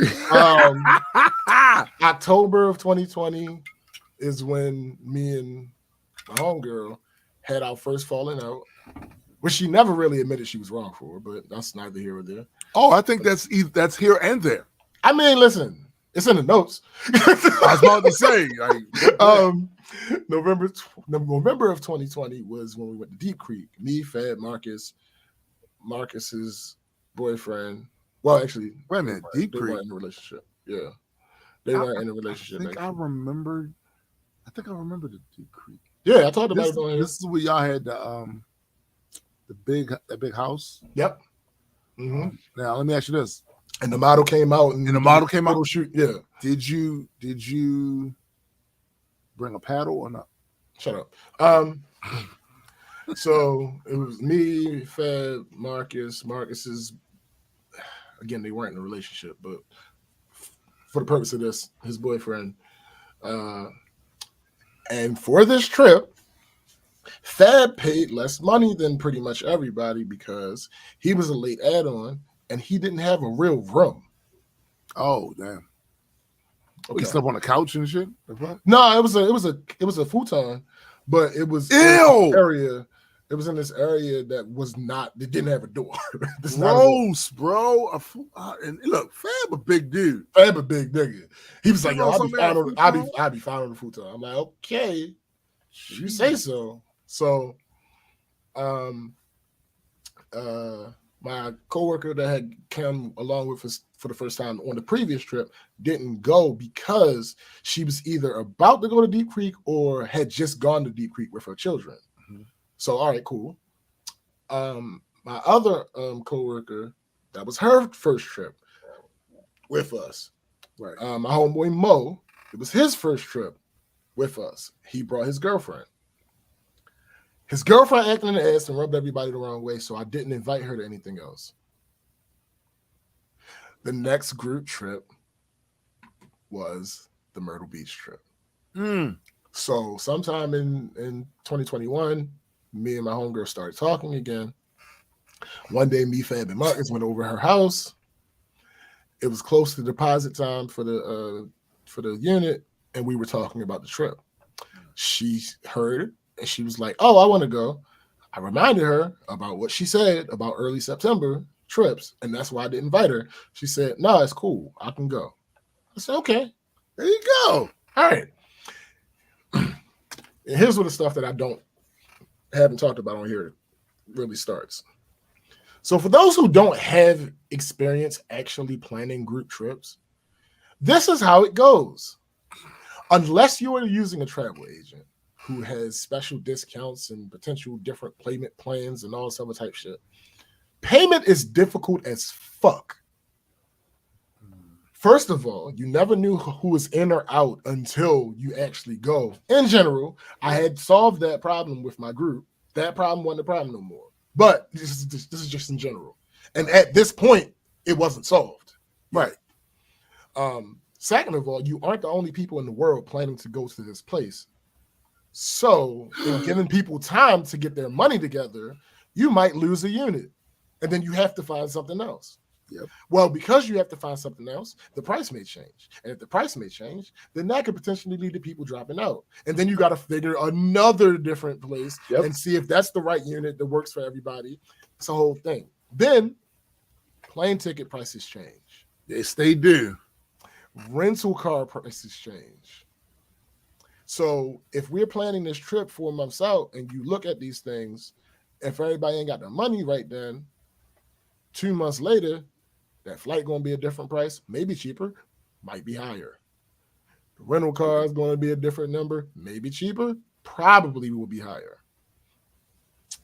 God forbid people just start saving money because they know that they're going on a trip. No, they need to know exactly how much every single piece of the trip is. Mind you, I'm not saying go in blind.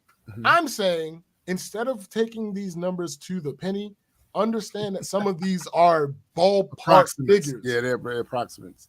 So I can't tell you how much a plane ticket is going to cost 3 months from now. That's true. But if I, for instance, if I need those little air thingies because my ears pop, that price could change. Don't come to me because I'm planning the trip. Bro. You know how much that shit costs in the airport. That's the next part. Then when something does change, because they don't have the experience, people start getting emotional. So this is ass. So at this point, it was me, Fab, Marcus, my 2 co-workers that were going at that point. Because everybody else that was going had time to prepare for this for months. Right. What I did was I took the deposit amount, divided it by 6 to get what everybody would owe. And then I took 50 from my homegirls and I paid that myself because she had much shorter notice than everybody else. Right.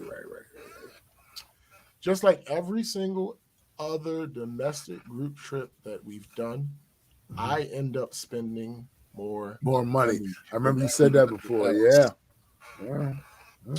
After we paid the deposit is when she invited her homegirl and my homeboy Mo made it known that they wanted to go. I didn't invite Mo back because of his girl, but he said she wasn't going. So I'm like, all right, cool.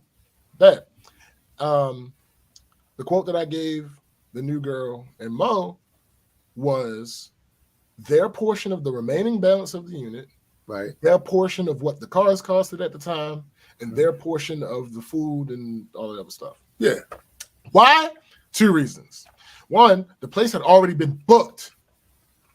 I don't care what anybody else does. I'm not about to do the math of figuring out exactly how much which person paid and then refunding and then lowering and then adding and fuck that. I'm not doing all that.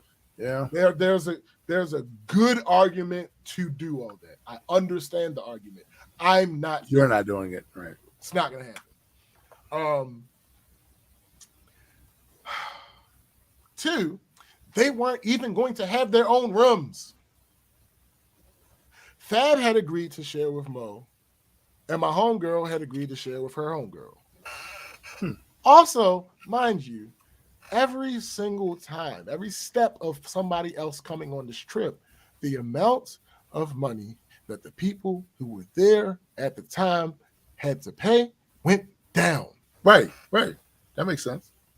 That is to say that nobody spent what was originally supposed to be the cost of this trip. Right. Mo was having a bit of financial issues at the time, so I paid a portion of his. Mo said, no problem, made his payments when everybody else made them, but since his was less than everybody else, he finished before the final payment date. Right. My homegirl's homegirl said, no problem. I think she either paid the whole thing immediately or in 2 parts. So she was fully finished before the final payment date. My 2 homegirls from work, 2 co-workers, and Fab also paid all of their money before that final due date. The final due date was 2 days before we were set to leave. The only people that did not pay before the final due date was Marcus and my homegirl. Marcus just because there's no reason for you to pay it early. Right. Pay it when it's due. Right. I was able to pay off the unit on my credit card well before the actual trip. The cost of the rental cars had gone up. Me and Fab just ended up eating that increase when we picked the cars up. Which is also part of you spending more money. Which is also part of me spending more money. Less than 2 weeks before the trip, my homegirl did not know if she can go or not, but would not tell me. At this time, she still hadn't paid all of her remaining portion of the unit or her portion for the car, food, and drinks. Also, fuck the other 6 people that's going. Right. You know, who were going to have to make up for her portion of the money. It didn't cross her mind to be considered in that moment. No, of course not. No, Why would she do that? Why would she do that? Luckily, she had told Fab that she didn't know she was going to go, and he let me know. So I did know. So one day, I was over at Fab's house helping him mount the TV. And he asked me if she ever talked to me. I said no. So Fab, he's a hammer. He's a hammer.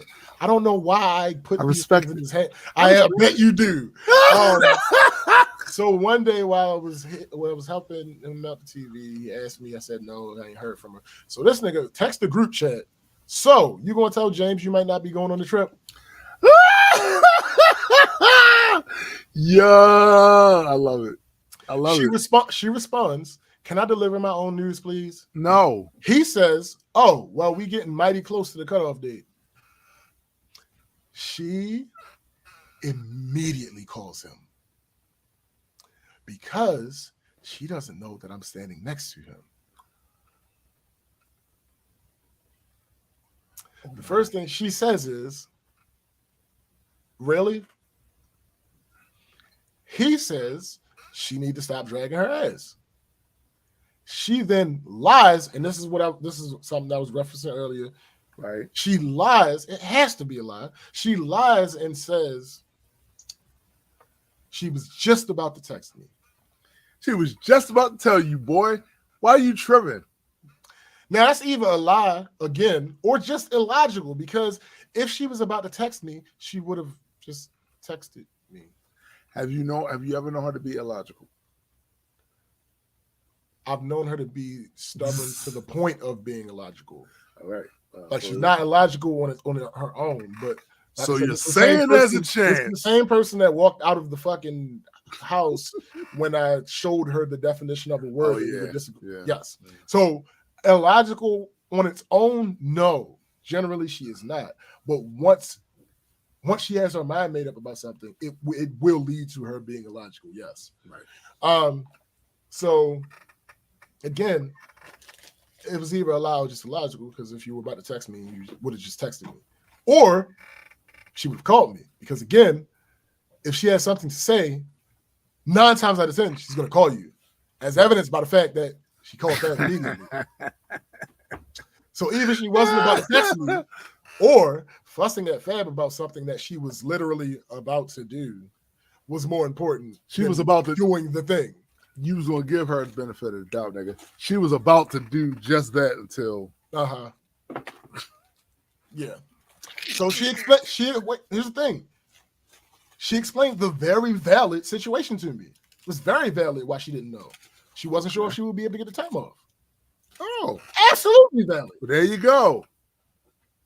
But again, it apparently never crossed her mind to make sure that the group was aware that they could potentially have more money to kick out. What did cross her mind is asking if she was going to get her deposit back. Oh. No, nigga. The fuck?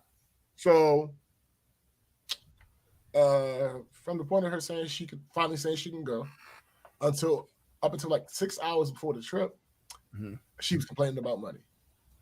One thing I remember vividly that she kept harping on was, why do we have to get rental cars? She even went so far at one point to say she's not contributing to that and that she can just take her car. The reason that this is so egregious is she got either an Accord or a Civic. Who the fuck fitting in your car with luggage? I was about to say, that's not going to happen. All right, whatever. And what made it even worse is when we actually left, her luggage was bigger than her. So how the fuck was everybody's luggage supposed to fit into your trunk? Well, maybe it wasn't the luggage. Maybe one of y'all had to be in the trunk, and then the luggage should go in the trunk. Still wouldn't have worked. Anyway, so the night before we left, I still didn't know if she was going. That don't make no damn. Yo, that right there, bruh, that makes zero sense to me right there. So she ended up calling me. We were on the phone for like 3 hours. When we got off the phone, I still didn't know if she was going. Because we never came to an agreement. How? How are you on the phone for 3 hours talking to somebody about the trip and you don't get a commitment at the end of that 3 hours? How? Because she apparently, we haven't talked about it, but apparently because she feels that just because something is valid, that means everybody has to operate that way. Wait a minute, what? Just because something is valid, even if there are other valid answers, everybody has to operate that way because that's how she would do it. Is that on your goddamn in your bars? No. That should be like a bonus round. Nigga. So that's annoying. When I woke up in the morning, I had the Cash App from her for her remaining balance. I'm like, all right, bet. After dealing with all that shit,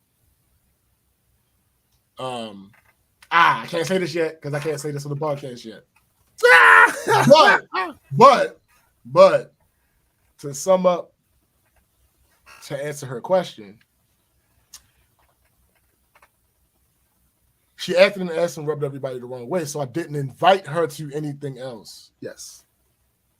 So why wasn't she invited on the trip since? She showed her ass on 2 trips that we've gone on.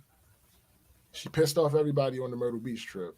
Right. This was my coworker's first time meeting her, and they didn't want no parts of her. Oh, damn. She must have really been around. So it's like I have this group of people who I enjoy going on trips with, and there's no drama. You pissed them all off to different degrees on one trip. Right. And I'm just supposed to keep and bringing you around those people because we're friends? No. I think I met her when I was 15. I didn't start hanging around her until then. Right. These 2 coworkers, when did I meet them? I was 16. Yeah. So it's not like I knew her much longer than them. Yeah. No. Yeah. Actually, I've probably spent more time with them in life. Coworkers, right. She also does not pay for anything in general. Just in general. She's always complaining about being broke. Maybe she is always broke. Here's one of the most important reasons.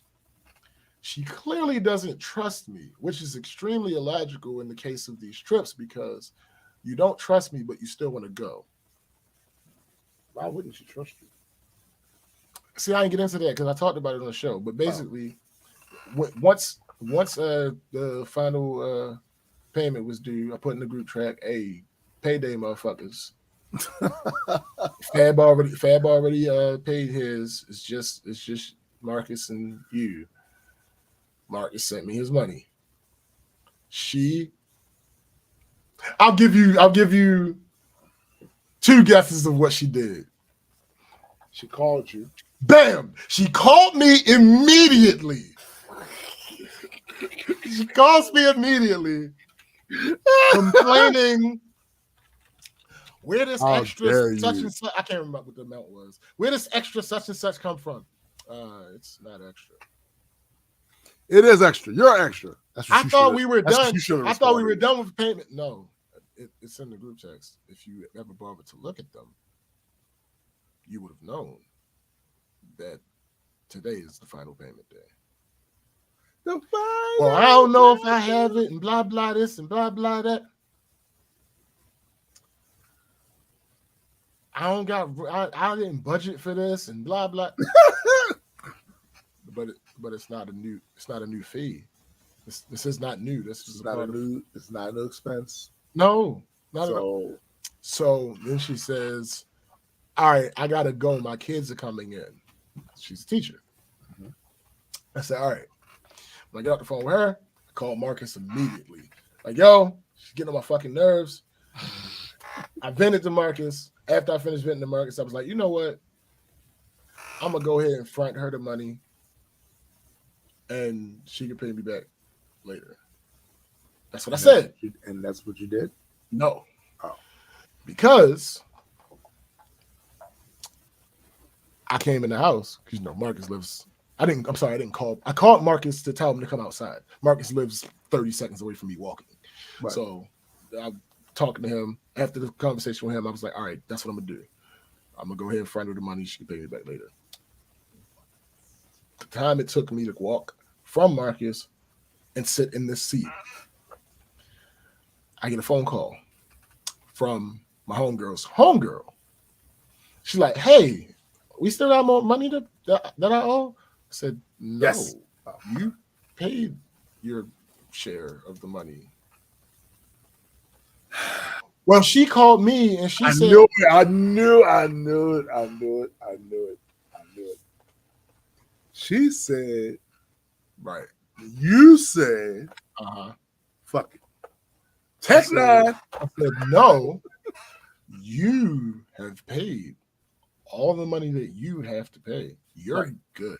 Right. You're Gucci. Fabo. Oh, interesting that you pop in here now. I'm like, no, you paid all the money that you have to pay. You're good. You Gucci. Came in at the right moment, Karen. I say you Gucci. You pay everything you need to pay. So I don't think it was a phone call. It was a text. I get a text from my homegirl again, and she like, no, it was a call. We talking, and she like, well, how come they don't got no more money to pay?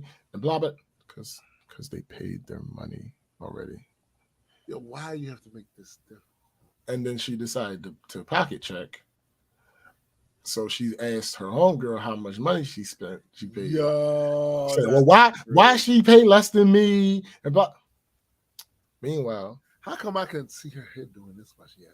Listen. Meanwhile, I had never told her that I had paid portions of her portion. I had never told her because it's not fucking important. I shouldn't have. You say it's not important, and you say you shouldn't have to, and I agree with you. However, the very fact that she's asking what the hell doing this. Well, that's why. That's how you end up missing the next 6 trips. Yeah. See, here's the thing. I'm lenient until you give me a reason not to be. Like I am S tier when it comes to setting up boundaries. This nigga said S tier. It is what it is. Not B. No. Not A. S. First of all, S plus. Tell me you play No Man's Sky without telling me you play No Man's Sky. I mean, it's an anime convention. When they upgrade ship, I'm go from A to S. Boundaries. Like I'm fine with giving chances. I'm fine with reconciling misunderstandings, but once you give me a reason not to be, this nigga said, reconciling misunderstandings. Yeah, that is what? What? I don't believe I have ever reconciled misunderstandings. I'm just saying, like, I'm talking about actual misunderstandings, though. Like, literally where something was lost in translation. Yeah, absolutely. Literally. I ain't talking about we disagree. Yeah. No, that's not a misunderstanding. We both understand what the fuck going on. So, in my head, I ain't say it, but I'm saying. I didn't know that, Discord. Yeah, it's also an anime convention. But in my head, I ain't say it. But I thought it. You ungrateful shrew. You don't even understand. Shut up, Marky. Fam, goddamn it. Shut up, fam. I'm like, it's not your business how much she paid. Facts. And why she paid it. I just feel like everybody should be paying the same. I just feel like everybody should be paying the same exact amount because it's the same trip. Yeah, but there are differences. What difference is that? She had to go, so she got the phone.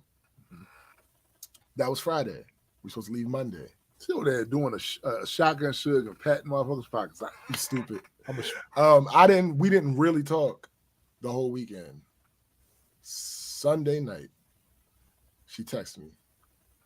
So should I not go on a trip? I said, at this point, I really don't care either way. Like, if you go, we will try to make the most of it. Everybody have a good time. If you don't go, you just lost out on money. But you said, I'm interested in that first part. You said, if you go, you'll do the best y'all can to have a good time. If you don't go, you already spent your money. Let's talk about that first part for a second. What will prevent you from having a good time if she went? Listen, here's the thing. Didn't prevent me from having a good time. I still had my good time. She was bitching and complaining the whole time, but she did most of it away from us. I couldn't hear most of the bitching and complaining. My thing is though, why go to do that? Like, seriously, why go to do that? Yeah. Why? Yeah. So on top of that,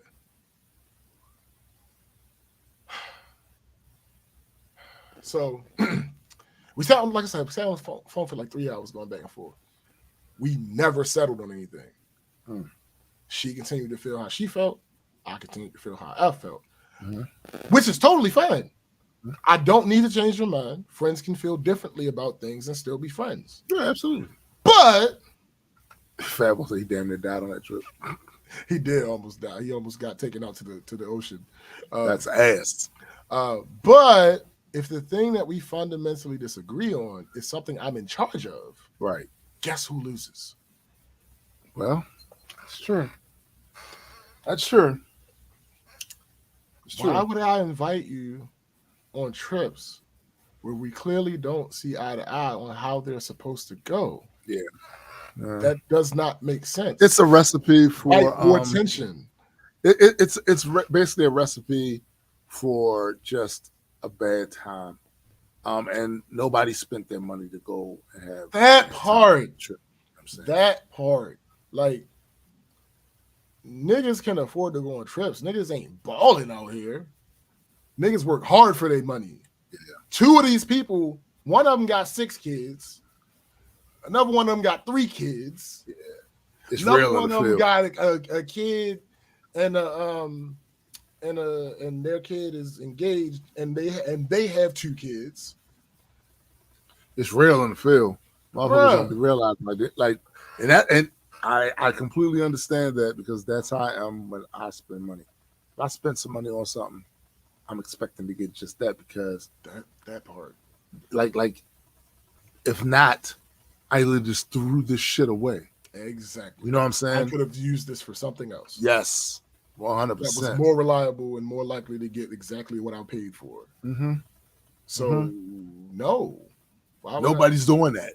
Yeah, why would I do that? It doesn't even make sense. And here's the thing. I say she know. Of course she know because Fab told her. But outside of that, she don't. She's so self-centered that she does not think of it that way. Which is the other problem with inviting you on trips all the time because you have a lack of awareness of other people's plight and what they have to deal with when you're on that shit there. My thing about that though is, and I don't know her personally. Just I'm speaking in generalities, right? When you know you're difficult, she doesn't. But how don't you? If every time, unless she's thinking just the opposite terms, y'all difficult. Yes. Y'all making things difficult on her. Yes. That's the thought. So this intervention is to let her know that whatever you're over there thinking about how difficult you think we're making on you,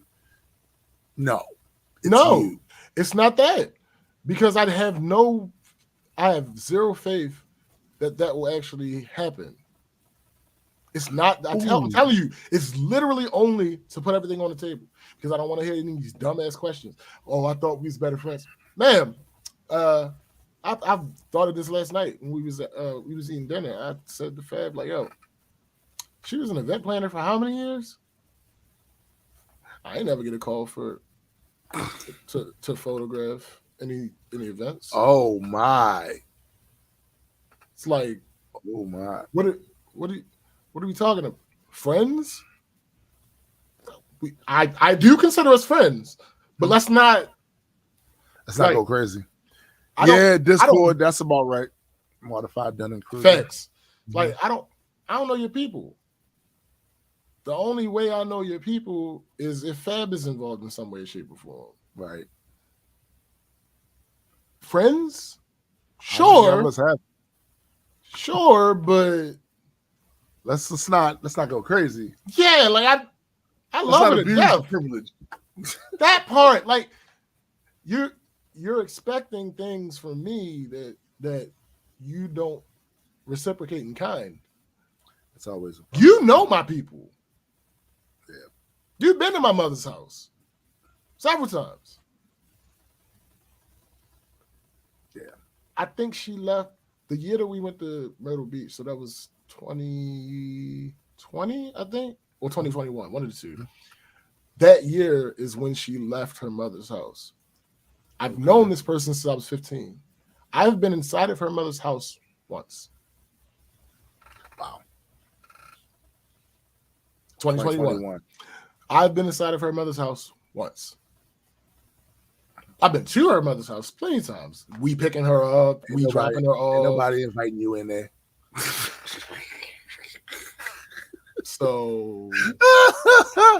So what do you mean when you say I thought we were better friends then? Yeah, it's kind of weird. It's weird.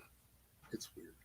Because again, you've been to my mama's house. But see, what I've learned is that expectations of friends vary even sometimes between friends.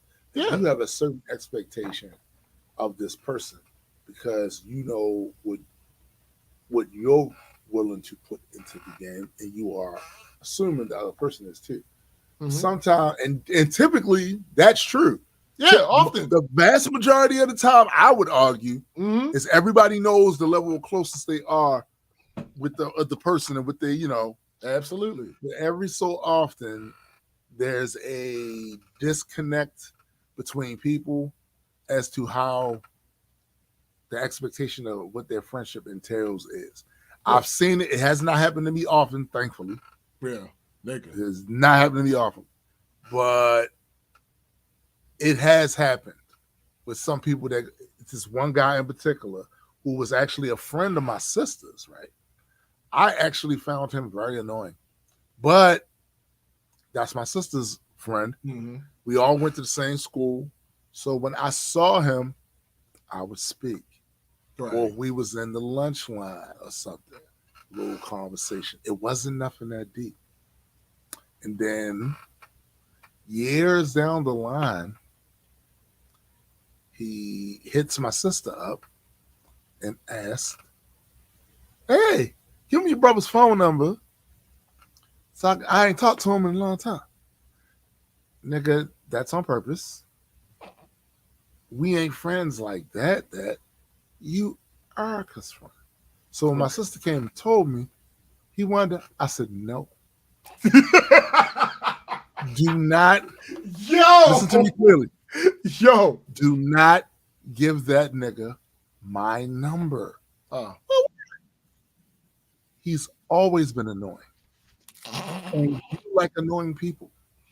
That's a quirk of yours. It's one of the reasons why I'm your favorite brother. That's funny. You like annoying people, right? But you like annoying people. It's different levels to this. It's different levels to this. Do not give this nigga my phone number because he is not going to be calling me up annoying. I have too much shit going on. One, it's businesses to run, it's content to make, it's people to annoy. I don't need him No, I don't want to hear that voice. I don't. This is the second. Well, yeah, the second time. No, yeah, I'm right. It's the second time. Somebody else, a dude she used to date for a little while. But the difference is, I actually fucked with him. He think he was Ric Flair. You could. This is back during that time. Ric Flair was the pinnacle. Like you couldn't tell him. And he had a bunch of homeboys. They was the Horsemen, and them niggas was ass, yo. They was ass, but they was fun. Remember, I always told you, gangsters are fun. Like, dude, I know some fun. They was gangster, but they was fun. He was a good. So when she saw him again after a long period of time, and he asked my number, yeah, I'll holler at yo. Absolutely. Tell Flair to give me a call. Right. But this other nigga, I don't not like you. Right. But you are annoying. And I had experienced it all through school. No, I'm too old for that shit. I'm on my Danny Glover shit, yo. Too old for that shit. Just like, woo. Yo, I swear that's what that nigga used to do all the time. You could not, yo, and the thing about Flair, I appreciate about him is even though he was around dudes that was doing whatever, and I'm sure he did his little whatever, he knew where to draw the line. Sure. Especially when he was with my sister. He knew where to draw the line. And as a result, he didn't get 25 years. Like the rest of the niggas got for doing some shit. Yeah. That it was on the news, yo. And I went, I just think it's fucked up. I just think it's fucked up how you equate the other dudes who basically a zero-sum game. Hey, man, they were cool, but they weren't. I fucked with Flair. I fucked with Tully and Arn and Ole too. But it's a difference. It's a difference. And as evidenced by them getting 20 years and him not being there when that shit took place. Because I'm not doing that. I'm not doing that shit. You know what I'm saying? But the other nigga, no. And if my sister watches the replay of this, if you ever forget, because we both getting older, and sometimes you forget conversations, this is a friendly refresher. Don't get that nigga. Don't get that nigga my number. I don't want to talk to him. Bruh. Stop that. I'm just saying, bro. I don't want to do it. Hold on for 1 second. Got that. How you go? Oh, I hate him so much. So yeah, that's what has to happen. And it's an issue. Nobody really likes having uncomfortable conversations, but they're still necessary. So like this is something that needs to be like, and again, like Tim keep asking what the end game is. Yeah, likely Discord. Like Tim keep asking what the end game is. There's no end game. I don't have an intended outcome to this particular situation. The entire purpose is simply so everything will be on the table. That's it. However she takes it is however she takes it at this point. But it's not a conversation. Oh, that part I didn't talk about. So the reason it's not a one-on-one conversation is, first of all, clearly y'all got evidence that me and her talking one-on-one don't resolve shit because we had that 3-hour fucking conversation and came to no conclusion. And that's when she had a valid point. Now that is years later,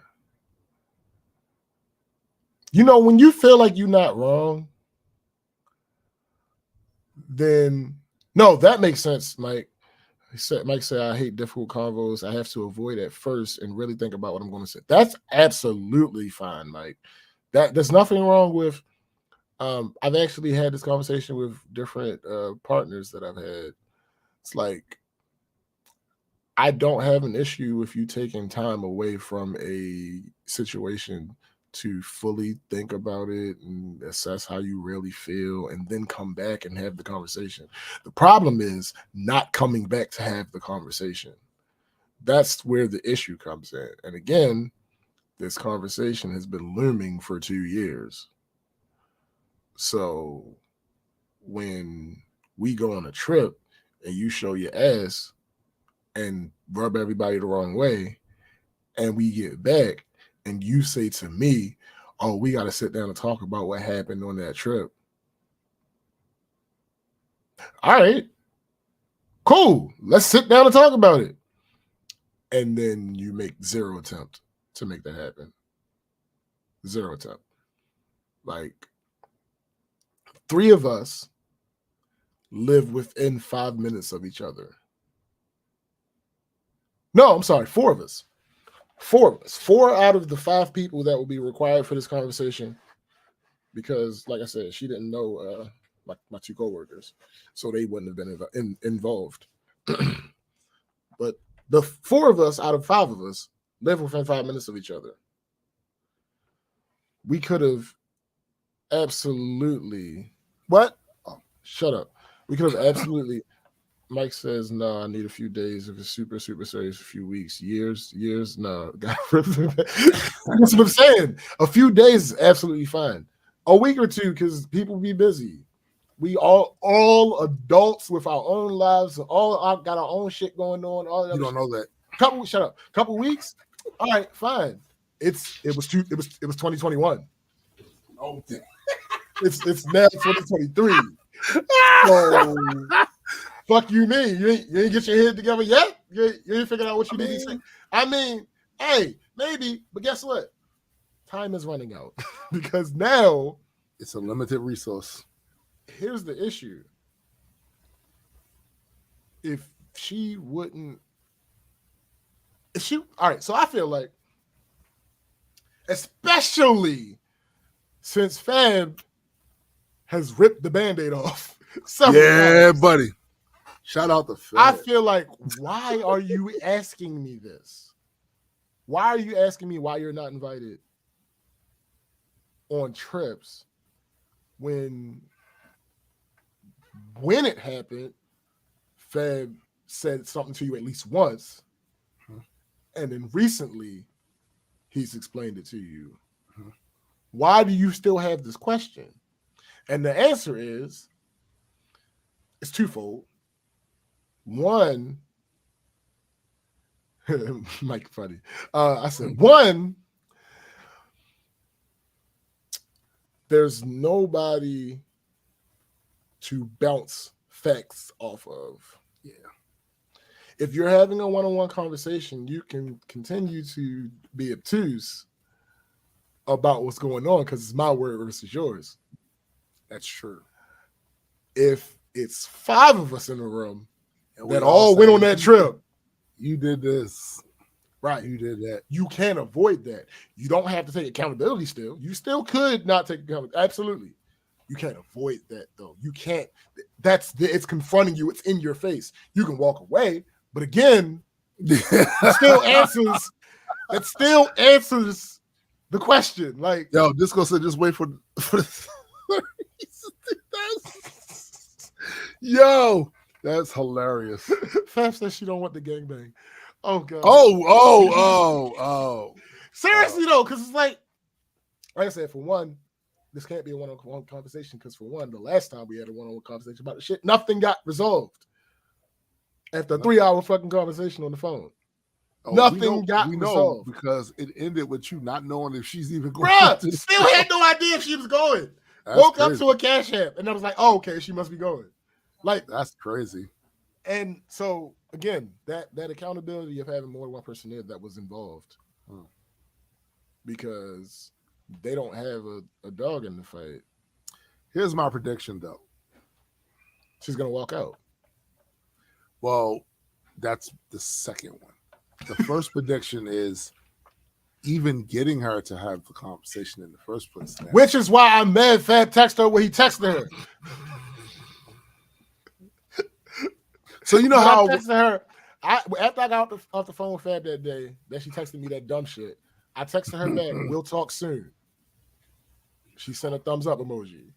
Oh, that's a dub. That's right. This is what I'm saying. Sure, this is what I'm saying. So no, nigga, we gonna have this conversation. Here's the thing: we gonna have this conversation, or we not gonna talk about it. One or the other. It's one or the other. This ain't like no, nigga. Just think about this. You're on a hunting trip, and you're trying to catch this really elusive animal. And after all that tracking, after being out in the rain, cold, fell down a hill, a beaver peed on you, you finally that might have helped. Maybe, but you finally see this elusive animal, and it's you and your mans. You know you only got one chance to really get a bead on it, take it out. And this nigga be like, who knew? And the motherfucker runs off, and you never see it again. Well, see, here's the thing. No, that analogy actually isn't apt. A better analogy would be you're on a hunting trip. You got your mans with you. You're hunting deer. It's deer season. The deer are around. They out here. You see them deer left and right. But this albino deer decides that they want to stick their head out. And you see your moment and it goes away for whatever reason. Okay, cool. Maybe it saw me, maybe it hurt me. But then this motherfucker comes around again. And you have it lined up and it gets away somehow. You know, you don't always catch it, it is what it is. But then this motherfucker comes around again. That's this. Because you could have just left the shit alone, but you keep feeling like you need to ask about these goddamn trips. Yeah. All right. You want to talk about it? We're going to talk about it. If we not going to talk about it, we not going to talk about it. Yeah. Like, it's really that simple at this point. I don't want to hear about it anymore. So we going to sit down and talk, or we not. It's the side about this, if you don't sit down and talk, you cannot expect me to be inviting you to these motherfucking trips. That part. It's really simple. It's arithmetic, actually. I don't understand what she don't understand, and that's not my goal at this point. Right. My goal is not to get her to understand. My goal is for her to know. Right. Not understand, know. You know, these are the reasons. This is what you did. This is what happened. My question, though, is, like, how is any of that fun for her? In other words, clearly there's been some bad situations, annoying situations that have taken place while y'all travel. Nobody wants to do that. Nobody wants to go on vacation and have bad experiences, bad conversations, whatever. Nobody wants to do that. No. At least you would think nobody does. You would think so. But in this case, it seems like... I've been wrong before. Same here. But in this case, it seems like, why would she want to even come? That part. Like, what are we talking about? I don't get that part. Yo, Discord said, if you aren't a part of Vacation Squad, don't discuss vacation. You ain't wrong. I mean, listen. You ain't wrong, you know what I'm saying? Like you ain't wrong. Like, I don't know. I don't know if it's the self-centeredness. I don't know if it's the FOMO. Because it's like, all right, I'll give you a perfect example. When we went to the Dominican Republic, of course, she wasn't invited. Mm-hmm.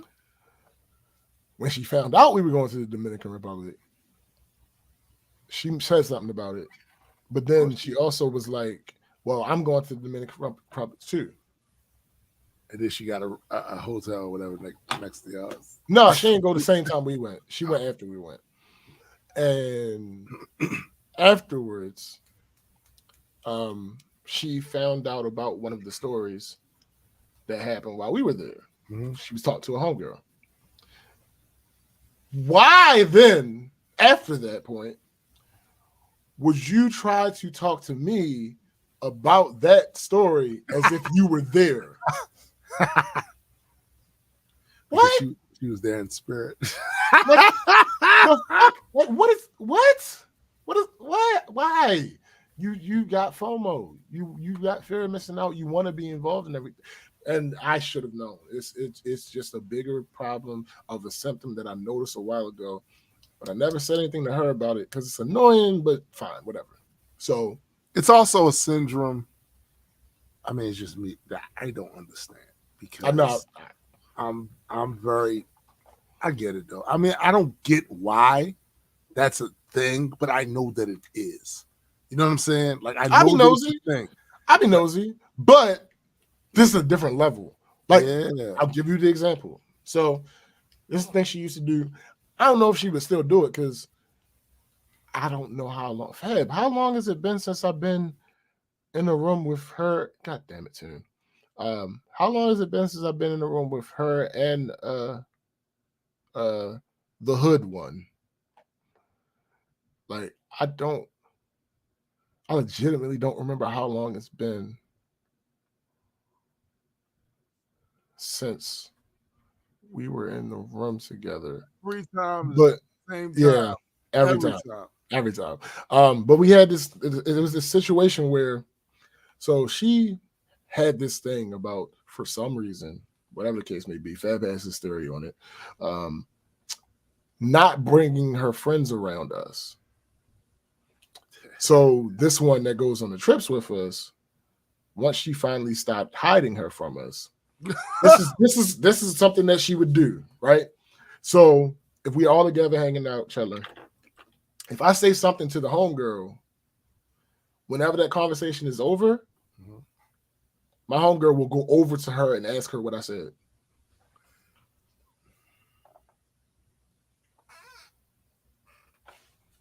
What? FOMO.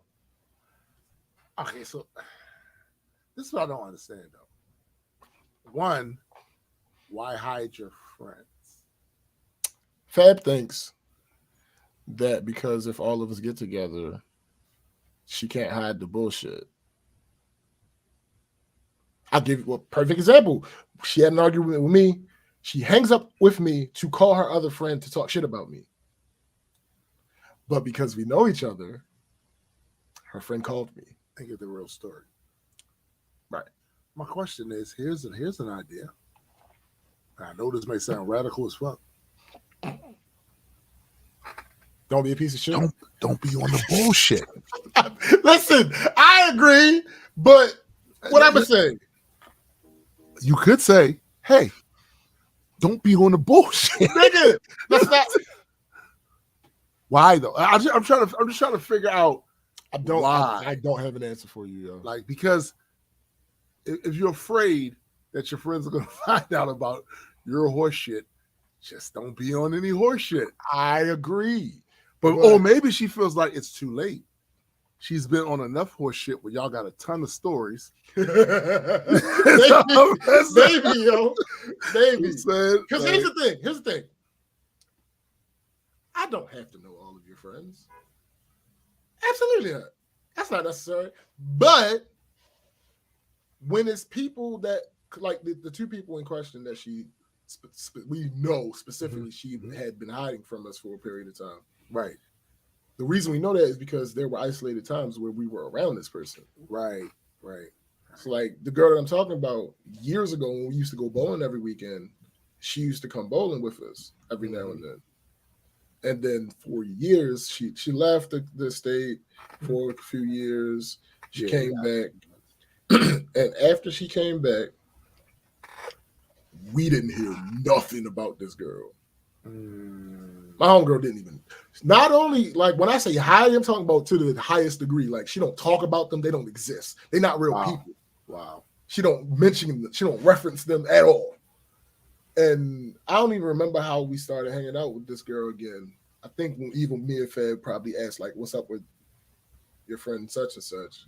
Like, how is she? Like none of your business. That's how. Effectively, that's probably what ended up happening.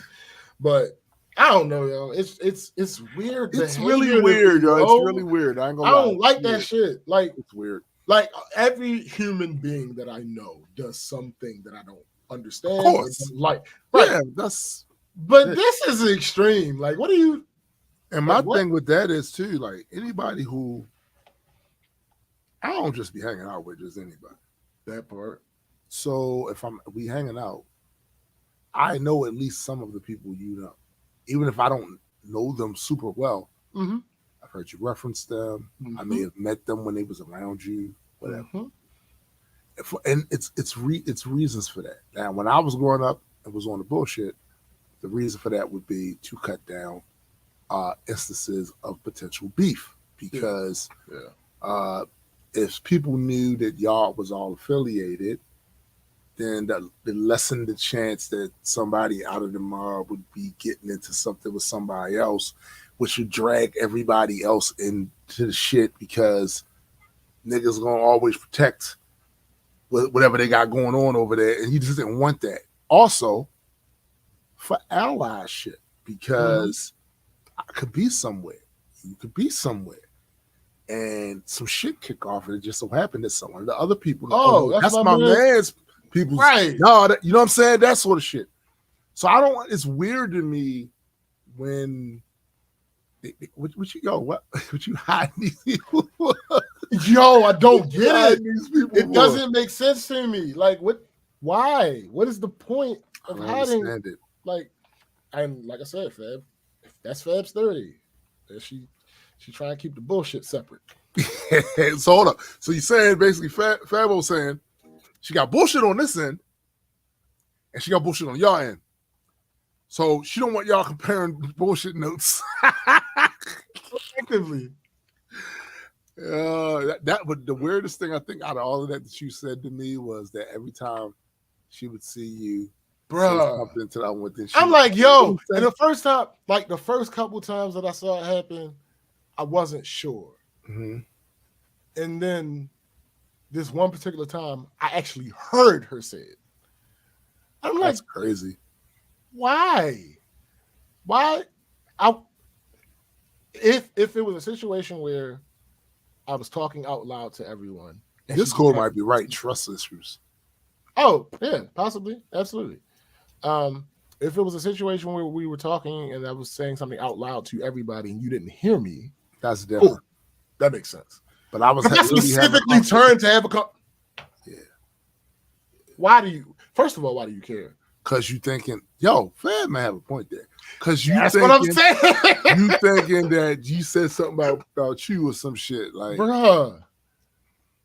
Where in reality, that's not conventional thinking. Conventional thinking would be that you're not going to say something about me because you know that this person knows me. Exactly. No. But maybe some reason, you know that you're on so much bull. Bruh. I'm just saying. I not like this. Not like this. I'm just it's tiring. It's extremely tiring, bro. Like, and for most of us, I would imagine we try to have a life with the very least amount of shit like this. But there are those among us that really get off on that. But my thing is, if you don't want people exposing the bullshit, just don't be on the bullshit. Just don't be on the bullshit. Like in the moment, it is in the moment when you're making things difficult. You're not telling me you don't know you're making things difficult. Come on now. You know. A good portion of the time. Yeah. That could be a time or two where you're not quite sure. Okay, cool. Right. But a good portion of the time, you're aware. Yo, it's like I've always said, I am an annoying ass. I am not a malicious ass. Right. You know what I'm saying? It's a difference. It's a difference. There's a difference. It's like, yo, I don't, and it's like, like, another thing, honestly, if I had to be all the way honest, not specifically this talk, Yes. but a talk, I would hope that we could either clarify what this friendship is supposed to be or get rid of it. Yeah, I understand that too. Because like this nigga might be the most selfish, cheap, we're talking about adjectives, but this nigga don't pay for nothing. Like when we go out, when we would go out, Fab would buy rounds, I would buy rounds, right. Marcus would buy rounds, right. And then all the rounds gone. So no more rounds. Maybe the merry-go-round got her dizzy, and she ain't want to go another round. That's enough rounds. No, because the moment that Fab be like, all right, I'm about to get. Oh, okay, all right. But why you ain't? I don't even know where her. I don't know what none of her cards look like. Oh, I don't know what none of her credit card, debit card. I don't know none of that shit look like. Oh, no idea, no clue. I know what several of Fab's cards look like. Yeah. I know what several of Marcus's cards look like. Yeah. I don't know if I've ever seen her pull. Yo! Yeah. I don't know if I've ever seen her pull out a card to pay for something. Right. Simple stuff like, all right, when we would go over somebody's house, we would like bring shit. We hanging out, stuff like that. If it's at her house, she feels like she doesn't have to contribute anything. Right. Mind you, if it's at my house, I contribute stuff. If it's at Marcus's house, he contributes stuff. If it's at house, he contributes. Yeah. Nah, she provided. Yo. Mike said, no. When angered, I have no doubt you can be a malicious ass, but it's not the sneaky kind of stuff. It's up in your face. You can't pretend to be. Listen, that part is true, but it's different. So when I say malicious ass, there are people that are in your life. You may not know this, but there are people that are in your life that are rooting for you to fail. Okay. And they're around you. They kind of like you, but they're really rooting for you to fail. They don't want you. They don't want to see you do better than they did. It's a thing. It's a thing, right? That's never been me. It's just never been me. You know what I'm saying? Like, so I annoy my friends. Everybody knows this. Oh, there's around every day. Yes. Shut up. Oh. I annoy I'm annoying. Purposely. But it's not to be malicious. It's because it's funny. There's some truth to that. Because it's funny, right? But there are people about it being funny part. There's some. there are people scores you might not know that are rooting for you to fucking fail, and they do little malicious acts of assholic shit. Yeah, right. Thank you. Got it. Yeah, nailed it. They do malicious brands of assholic shit to facilitate you losing or a fail or whatever. Oh, thanks. And that's just never been me. Now, when I'm mad, that's it. Because I don't at that point I don't give a fuck. Sure. Because one, I'm offended that you got me mad. Mm-hmm. Because I don't go into this to be that. I'm trying to have a good one, laugh, we joke, we play. Now you done piss me off, so now I feel justified in anything I'm about to do. And I know it's ass. I know that's ass. And I worked on that over the years, because I don't really get in that situation to be feeling like that as much anymore. But that's there. Once I'm angered, once you did some shit there, I feel it's disrespectful. So now whatever I do now, I feel justified. You know what I'm saying? Yeah. But this don't sound like that. This don't sound like that. I don't know how to explain it to you. Like, because I don't fully understand it myself. Right. It's just weirdness. Like literally would rather not talk to you than to text you. That's the type of shit that to me is malicious shit. That's like it has to feel that way, right? I want to do. You're Right. not going to tell me how I interact with you. Like, because here's the thing.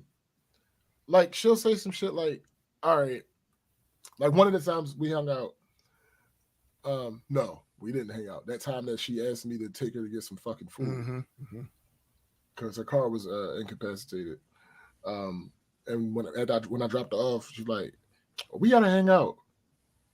And you don't like being on the phone. We can't hang out on the phone anyway. No, her reason for saying that is I gotta say it to you in person because I can't say it to you on the phone. Wait a minute. So you could simply text. What? Right. Okay. Right. Okay. And when she found out that her homegirl and Fab be talking on the phone, nigga, because her homegirl is like me. She don't like being on the phone. But here's the thing. All right. Here's the thing. I figured it out. I said it a little while ago. I said it a little while ago. Fab knows that I don't like talking on the phone. Right.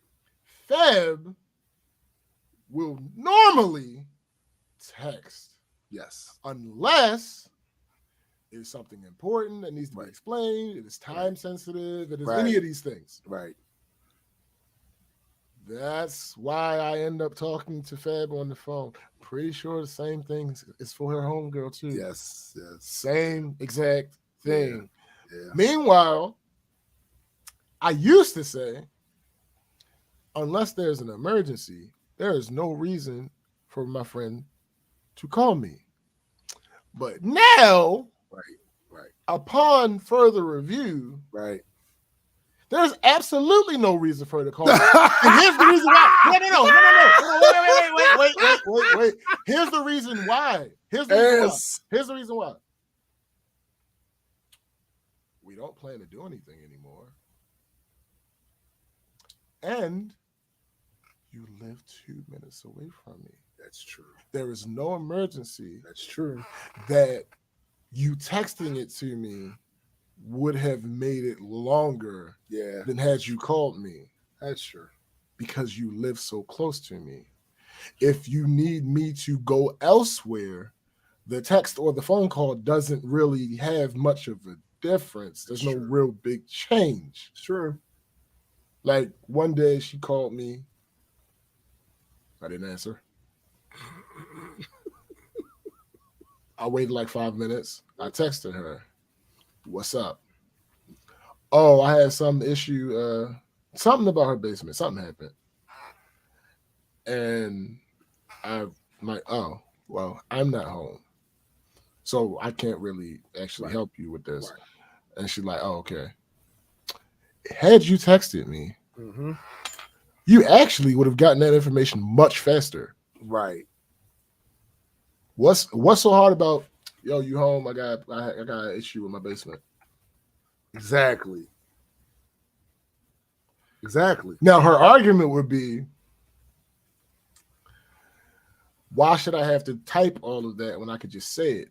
My rebuttal now, after last night, my rebuttal would be, why say whatever when you mean okay? Yeah.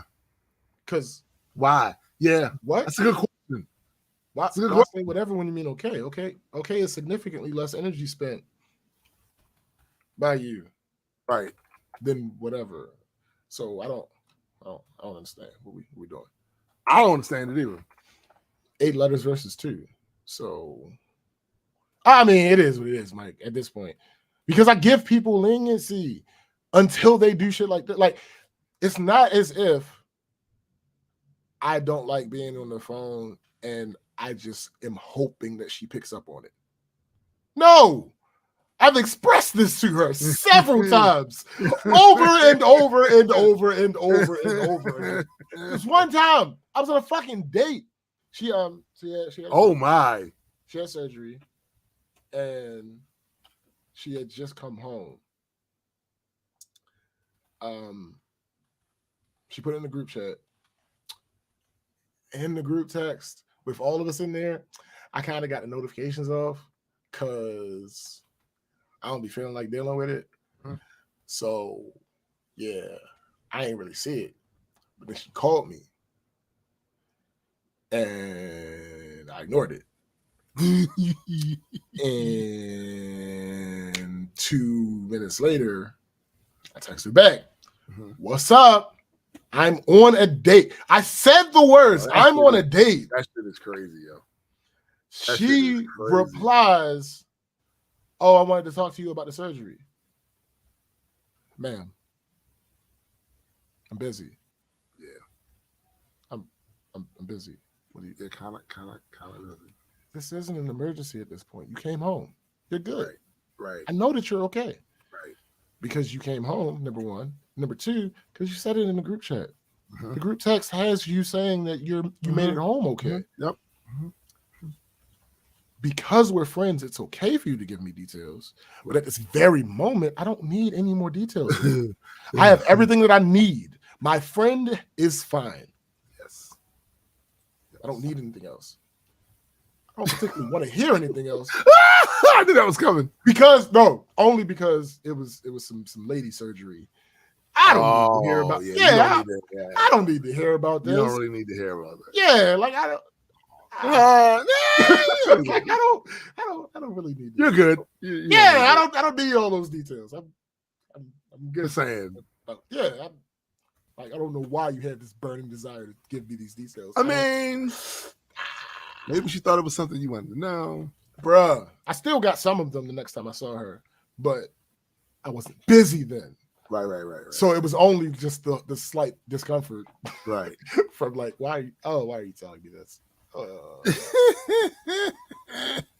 Like, I don't know. But yeah, she's special. We'll see. Yeah, it's kind of. God damn it, y'all! I had a whole topic. You still did. Well, I mean, right. God damn. Well, if it's not, how was the show supposed to go? Not like this. Not like this. No, but if it's not a time sensitive one, it is. Oh damn. Yeah, we don't got time. So, we got. All right. So, what do you want to do? You want to chop it up here, or I'll go ahead and grab one. M.I. the asshole. God damn it! I keep still don't have the. Yeah, God damn it! Hold up, but before you do it, just give me a second. Okay. So let me see. Shut up. Am I the asshole for? Yes, absolutely the cat. That's how you know. Discord. That's how you know it's the cat. Cause he threw out a preemptive shut up. Let me see. Turning off a video game that my son and his friends were playing. Making my parents kick my nephew out of their will. Not switching seats. Telling my brother-in-law that when he gets a job and starts contributing is when he can boss me around. Initially not believing my son when he said he was sick. Not letting my sister wear my mother's wedding dress, even though I likely will never wear it. I think I'm going to go with that one. Oh, shit. Humiliating my boyfriend and telling his friends. We might have to do two. Because I like both of those. Headlines, anyway. Not wanting to. Yo. All right. So I'm not going to read this whole thing. But facts, Mike. Absolutely. We're not going to do this, so I'm going to read some of this. Just the first couple words makes me be like, am I the asshole for not wanting to live with my brother? My brother has autism. Yikes. What? No, I'm not rereading that. I am not rereading that. All right, so we got two. All right. Am I the asshole for not letting my sister wear my mother's wedding dress, even though I likely will never wear it? My mother was a talented seamstress and worked in fashion for a long time. When she married my father, her employer designed and created a bespoke dress for my mother as a wedding gift. The dress is stunning. I know it sounds hyperbolic, but it's honestly a work of art. Hand embroidered, hand beaded, the whole 9 yards. Before she passed, my mother split up several of her possessions based on our personalities and was explicit about who got what in her will. I was gifted the dress, and my sister received jewelry, including pieces that my mother wore on her wedding day. My sister is engaged, and she recently asked me to gift my mother's dress to her so she could wear it on her wedding day. I told her no for various reasons. One, the dress was gifted to me specifically, and it's one of the last few meaningful possessions of my mother's that I have. Two, my sister is probably 3 to 4 sizes larger than my mother. Nothing against her. She's healthy and beautiful, but wearing the dress will require her to let the dress out at the seams, requiring much of the embroidery needing to be destroyed and redone. I do not have faith that the dress can be properly restored and maintained. Three, my sister implied that as a gift, it would then become hers. I asked if that meant she'd give me some of my mother's jewelry in return, and she said no, which rubbed me the wrong way. By the way, I don't actually want to trade. The dress has so much sentimental value to me. I just wanted to see where my sister's heart was at, and it felt selfish to me. Since she's since started a campaign about me to family. Damn. She's crying to my dad and writing nasty things about how selfish I am. She's even brought up the fact that I'm a widow, likely to never remarry, and that I'd never have another use for the dress. I feel justified in what I did, but based on what I've been hearing from my family, I feel like I'm really ruining her wedding, and it's caused a strain between me and my father. I wonder if I'm being needlessly stubborn. All right, so I don't know what's the right or the wrong, but I'm gonna tell you how I feel about it. I don't think she's being an asshole. She clearly didn't want the dress to be ruined or changed because of the sentimental value to it, and it would have had to have been changed in order for her sister to have worn it. And she was like, "Nah, I'm not. I want this just the way it was, just the way my mom's had it. I don't want to look at it and it don't remind me of her anymore because now you've been all in it and it's been changed and altered. It's actually your dress now." Second, the other thing is get your own wedding dress because you're gonna want to keep it. A lot of people want to keep their wedding dress. You're gonna want to keep it, and you can't keep this because this was willed to me. Sure. Get your own dress. As far as her sister going on a campaign, it's hard to say how I feel about that because on one hand, damn, but on the other hand, but on the other hand, you talking to other family members about the situation, it's kind of relevant to them. It's just that the slander that you are adding into that might be a little much. And then bringing up the fact that your sister's a widower, her husband died, and that's what? You gonna bring that up just willy nilly? Just talk about that? Something about that is kind of ass to me. But I don't think she's the asshole for not wanting her sister to have to alter the dress. All right, for sentimental value. So, I hate the scenario where I come off so much worse than you. I knew the day would come. The day would come. I wasn't ready for it. I wasn't but it's ready. Here. It's here. Here's the thing. I'm not that sentimental a person. I know. And part of that is colored by what happened with my family, with my grandparents dying. Like my I don't know who, because my mother being my mother would not tell me specifically, but her siblings have issue with the way that my mother is handling the house or has handled the house. Okay. My mother paid those fucking bills. Oh, well, that's it then. That's it. That's it. That's final. That's it. I don't give a fuck what any of y'all feel about it. No. Again, I don't know who feels what way, so that's why I feel so comfortable saying this on air. Of course. I'm not specifically talking to any of them. Of course. But my mother paid those bills. There were some of you living there during times when my mother was still paying those bills. Mm-hmm. My mother pays those taxes. My mother pays that water bill. Y'all niggas ain't paying a goddamn. So I personally don't give a fuck how y'all feel. I understand that y'all grew up there, but we all grew up there. Right. And the difference is everybody ain't put money into that shit. Bruh, from my grandparents to the generation under me, 90% of us grew up there. Yeah. It is what it is.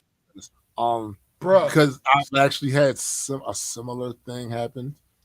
So I do understand that part of it. However, the sister ain't putting no money in that dress. That's the mama's dress.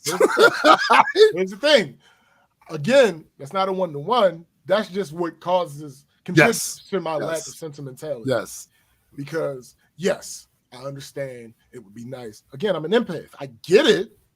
I fully understand why it would be nice for me to be able to, I don't necessarily have anywhere to stay. It would be nice for me to be able to have my mother's house. That's not practical. No, you ain't pay all these bills. You ain't put money on this, man. So because in that type of situation, I lean more towards practicality. I feel like it should not have been a big deal. That being said, I do give credence to the whole alteration thing. Absolutely. And also about, don't you want to have your own wedding dress after? See, but again, that's sentimentality. I'm not. I'm just saying, care about most women. Maybe, but again, I ain't gonna say most. I'm gonna say a lot of the women because I don't know. Sure, that could have changed. That could have been just a generation thing, right? You know what I'm saying? But maybe, sentimentalities. I don't. It is what it is. That dress was real to her.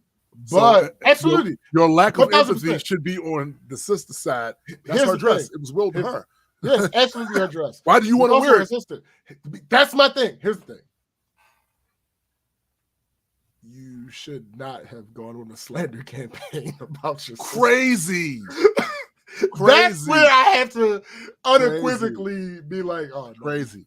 And again, why do you want to wear it? Because going off of the lack of sentimentality, the only reason you want to wear it is because of sentimentality. Yeah. Or that's it. I don't know. Maybe she can't afford a dress. Did they mention anything? I don't know. That's why I said I don't know. I don't know. I'm not sure. But I only said that to say there could be a different. It could be why she might wear that dress. But also another knock against her is like, yeah, you're being super sentimental with the whole. It was our mother. Why can't I wear the dress? She willed it. It's my right. Possession is 9/10 of the law. 9/10. All right. Move to the last one. Let's get to this last one. Am I the asshole for humiliating my boyfriend and telling his friends? Let me say that again. Am I the asshole for humiliating my boyfriend and telling his friends? Wait a minute. I'm trying to understand that. Shut up. You humiliated him. My boyfriend, 29 male, and she's a 28-year-old female, met in the same company. I since left, but he's still there. He makes about 130K. I make about 180K. Okay. He likes to complain because his commission compensation was reduced and the pre-sales engineers got a raise. I know it's because a lot of salespeople were writing really aggressive contracts that led to unhappy customers, and now the guidelines for sales has made it harder to make sales. My boyfriend used to make 40K more, so he's a bit pissed about that, although to me, it's just a natural downturn in our field. He was talking shit about how all the pre-sale engineers do is talk about products on PowerPoint and don't do any actual work that makes the customer sign. I got annoyed because he doesn't know anything about tech. And most pre-sales engineers I used to work at had 4 to 8 years of software development experience, not to mention very specific training on the products before they got to be making that salary. I have 2 years of support experience, 3 years of software dev experience before I made 180K. And my boyfriend only has sales experience. So to discount with how much knowledge is needed is pretty shitty.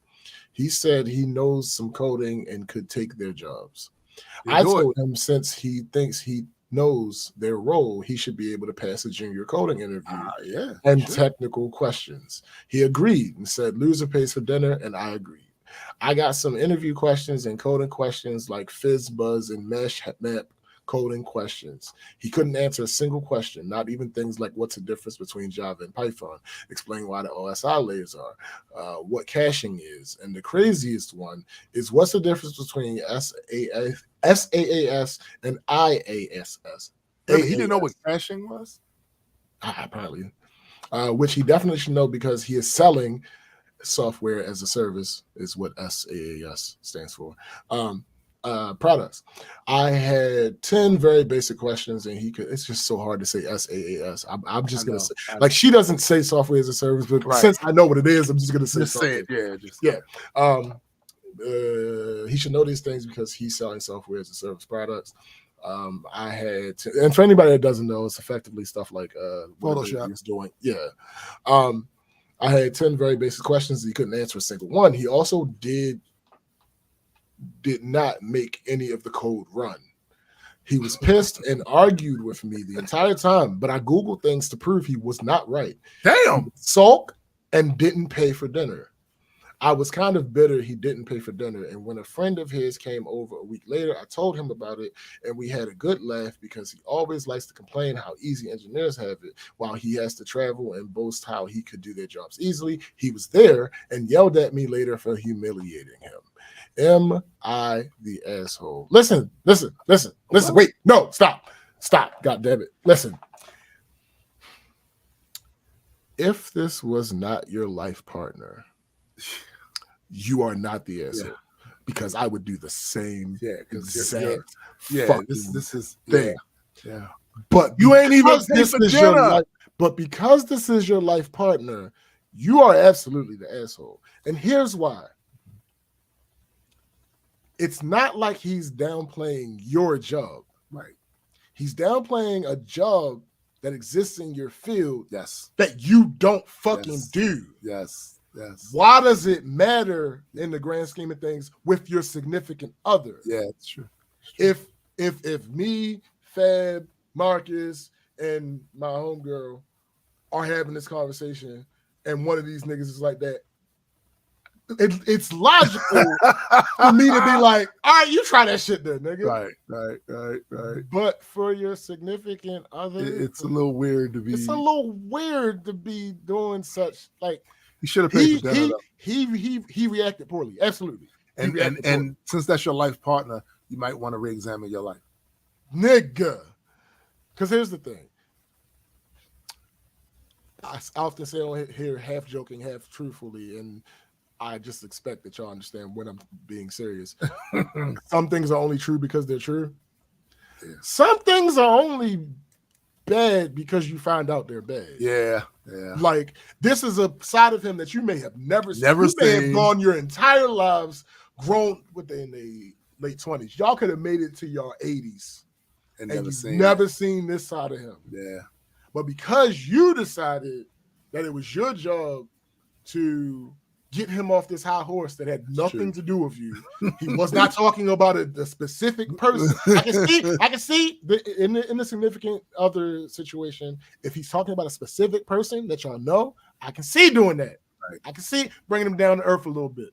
He's talking about a hypothetical person in a field. And also, even if y'all had that little thing, this dispute amongst each other about this particular topic, there was no reason for you to go and say something to somebody. Mike no reason. Yeah, Mike it's said, no reason. To the asshole, I don't mind her handing him the reality check. I don't mind him being salty about it. But announcing it, that's an extra. Absolutely. And you still should have paid for dinner I feel you like fucking hump because sure. that was part of the deal. That was part of the deal. You showed poor sportsmanship. You didn't meet your bargain. The end of the bargain. And you didn't have to agree to that to mess with any of that. To be honest, she's kind of a piece of shit though. Like then I think about it, reading Mike's response. Because why the fuck would you involve other people? Well, here's the thing about no people were involved. There was not a person. It was just those two. It was just hypothetical and him and her. And after it happened, she wants to go tell people so they can laugh at him. Well, here's the thing about that. I agree with y'all. And it's one of these, it is a pet peeve of mine where you're in a relationship with somebody. And then every time they get around your friends, nigga, they try to do things to humiliate you in front of them. Like that's a pet peeve, bro. Anytime I'm dating someone, I specifically try my best to alleviate competition from the relationship. Yes. We do not have to compete. I promise you. Number one, it's not what you want. Yeah, because you're probably gonna lose. Bruh, here's the thing. It's not what you want because you're going to lose. Even if you don't lose, how we feel about that situation is not going to be a good feeling. No, it's not. Why? No, let's not do that. Let's not do that. This is literally one of the reasons why there are certain things that I always keep my relationship. One of them is there's a certain tone with which I am always going to monitor how I talk to you. Because when you open the gates to say the wildest shit to each other when you're angry, it erodes the feelings of affection you have toward each other slowly but surely. And that is a great way to shorten whatever y'all have together. I have literally watched this take place in real time with other people. And I have seen them when they are mad at each other, call each other all kinds of bitches, this, that. I'm not doing that goofy shit because in reality, you think that it's over after they are done made up. But all of those things that she said to you and that you said to her, they don't go nowhere. No. They're still here. There. And the next time there's an argument, one or the both of you are going to be on some get back shit because that's just the way humans are. So don't introduce that shit in the first place. There should be some boundaries. I am never going to talk to somebody who I say I love like they're a piece of shit. Right. I'm never going to talk to them the way I would talk to some of these other motherfuckers who I'm pissed off at. That's a great way. So it's two things. Your significant other seeking to humiliate you in front of your family and friends. It's out. And also the way y'all talk to each other when y'all get mad. That shit matters. That shit matters, bro. It's very important. Very, very, very important. And like I feel like you should not be in a competitive situation with your significant other, specifically because of the way I view competition. Right. Yeah, right. Like, I feel all right. So I feel like there are two valid ways to deal with behavioral issues. One of them is why is your audio like that now? Like what? Sounds weird, muffled. You sound weird. Shoosh.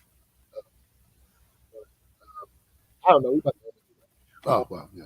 I feel like there are two productive ways to deal with behavioral issues that you may have. One is to seek help, figure out what the root of it is, try to address it that way. The other one is to avoid the triggers. That's it. So I know that I behave in certain ways in certain situations. So I would like to do my best to not be in those situations. Someone that is my significant other. That's agreed. Agreed. Because I'm still going to try my best not to do those things. But if that trigger hits, I can't guarantee you I won't do those certain things. It's just that simple. So let's just not even go down that road. Let's not go down that road. There's no reason to flirt with that. Nah, I feel you. I feel you. I feel you. These are things that you do that is more than, it's a form of self-care, but it's in the form of us care. That's us care. You know what I'm saying? That because, and somebody has to be that person in the relationship too. That's the other thing. A lot of people don't want to take responsibility for the health of the relationship. They don't, because I feel like some of those people are just really in it for themselves and how it makes them feel, and they don't think about how y'all need to be feeling together. Correct. You know, and that's why it's so easy for them to get triggered and then say the wildest shit to you, because it makes them feel good in the moment to get that raw energy off of their chest. But all you do is poison the well. That's all you do. That those words will be remembered. That behavior will be remembered. Yep. You may feel a brief respite from your immediate feelings, but like you said, those words didn't go away. Those words don't go away. They hang over both of your heads. And besides, there are other ways to get those that feeling attention. Yes. You know what I'm saying? Go run a mile. Go hit the gym. The other ways to do that be take a walk. Like, what do you do? Like, why do you feel like this person has to, like, yes, this person is connected to what made you feel this way. Yes, 100%. They don't have to be the target. Yeah, exactly. Like diffuse that shit someplace else. Absolutely. Because if you care about the health of your relationship, that's it. Yeah. If you don't care, go ahead. Yeah, go on. If you don't care, go to dinner with your friends and tell all of them about in front of your other. Yeah. Go ahead and humiliate your folk like. Go ahead. Absolutely. I'm sure that'll work out fine. And I'm gonna if I remember, what I'm going to do is like at the end of every show, drop a hot take and not explain it. And then wait till the next show. No, never explain it. This guy's ass. So for this show, I feel like this is a potential cause of toxic masculinity, but we're going to talk about that never. We're never going to talk about it. We want to thank all of you guys. Figure out what I mean. We're going to thank all of you guys for coming to another Saturday of the Black Culture Geeks podcast. This nigga dropping takes. We really appreciate your guys' interaction and engagement.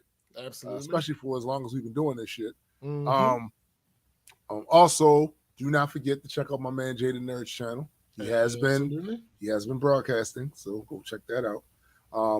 There's always assume there's music. Always assume there's music. Always. You know what I'm saying? So there's definitely music now. Might be interesting for you to go and check out just the EP, because there's a specific song on that EP that was pretty much talking about what my rant was earlier today. And fuck with you. You know what I'm saying? Also, SBJ has more music, of course, coming out. I mean, if you have not already, go and add any of those songs to your playlist on Spotify. Also, don't forget to check out my man, Super Sci Guys, Metas and Mutants. I think he just did an episode of that with him and my man Hendrick on there, talking about their top 10 superheroes and supervillains and shit. So that's interesting. Go check that out as well. And Mike is ass. And Mike is ass. And also, do not forget, if you have not already, go check out the Majestic Comics store. Absolutely. And just know that we're going to be, as soon as we get all of these things finished, going to start doing the fulfillment, and that'll be interesting because I really, it's not the day of fulfillment. We start fulfilling stuff that I'm excited for. It's after people start already getting their stuff. Absolutely. And they already have it, posting pictures and all that other shit, talking about the story. That's the part I'm interested in getting to that. But there's always work with that. Also, another heads up, I saw some cover art last night from one of the other writers in Majestic with has his own IP, Sci-Fi. Looks pretty dope. I like the work that they're doing with that. So that's also awesome as well. Is there anything else? Music? Oh, do not forget to check out Chrissy's podcast, Heard It Through the Grapevine, as well. Definitely go and check that out. But I think that's it. So for my man SPJ, I am Tombstone the Dead Man. And for the greater multi-world entertainment family, we are out. Peace.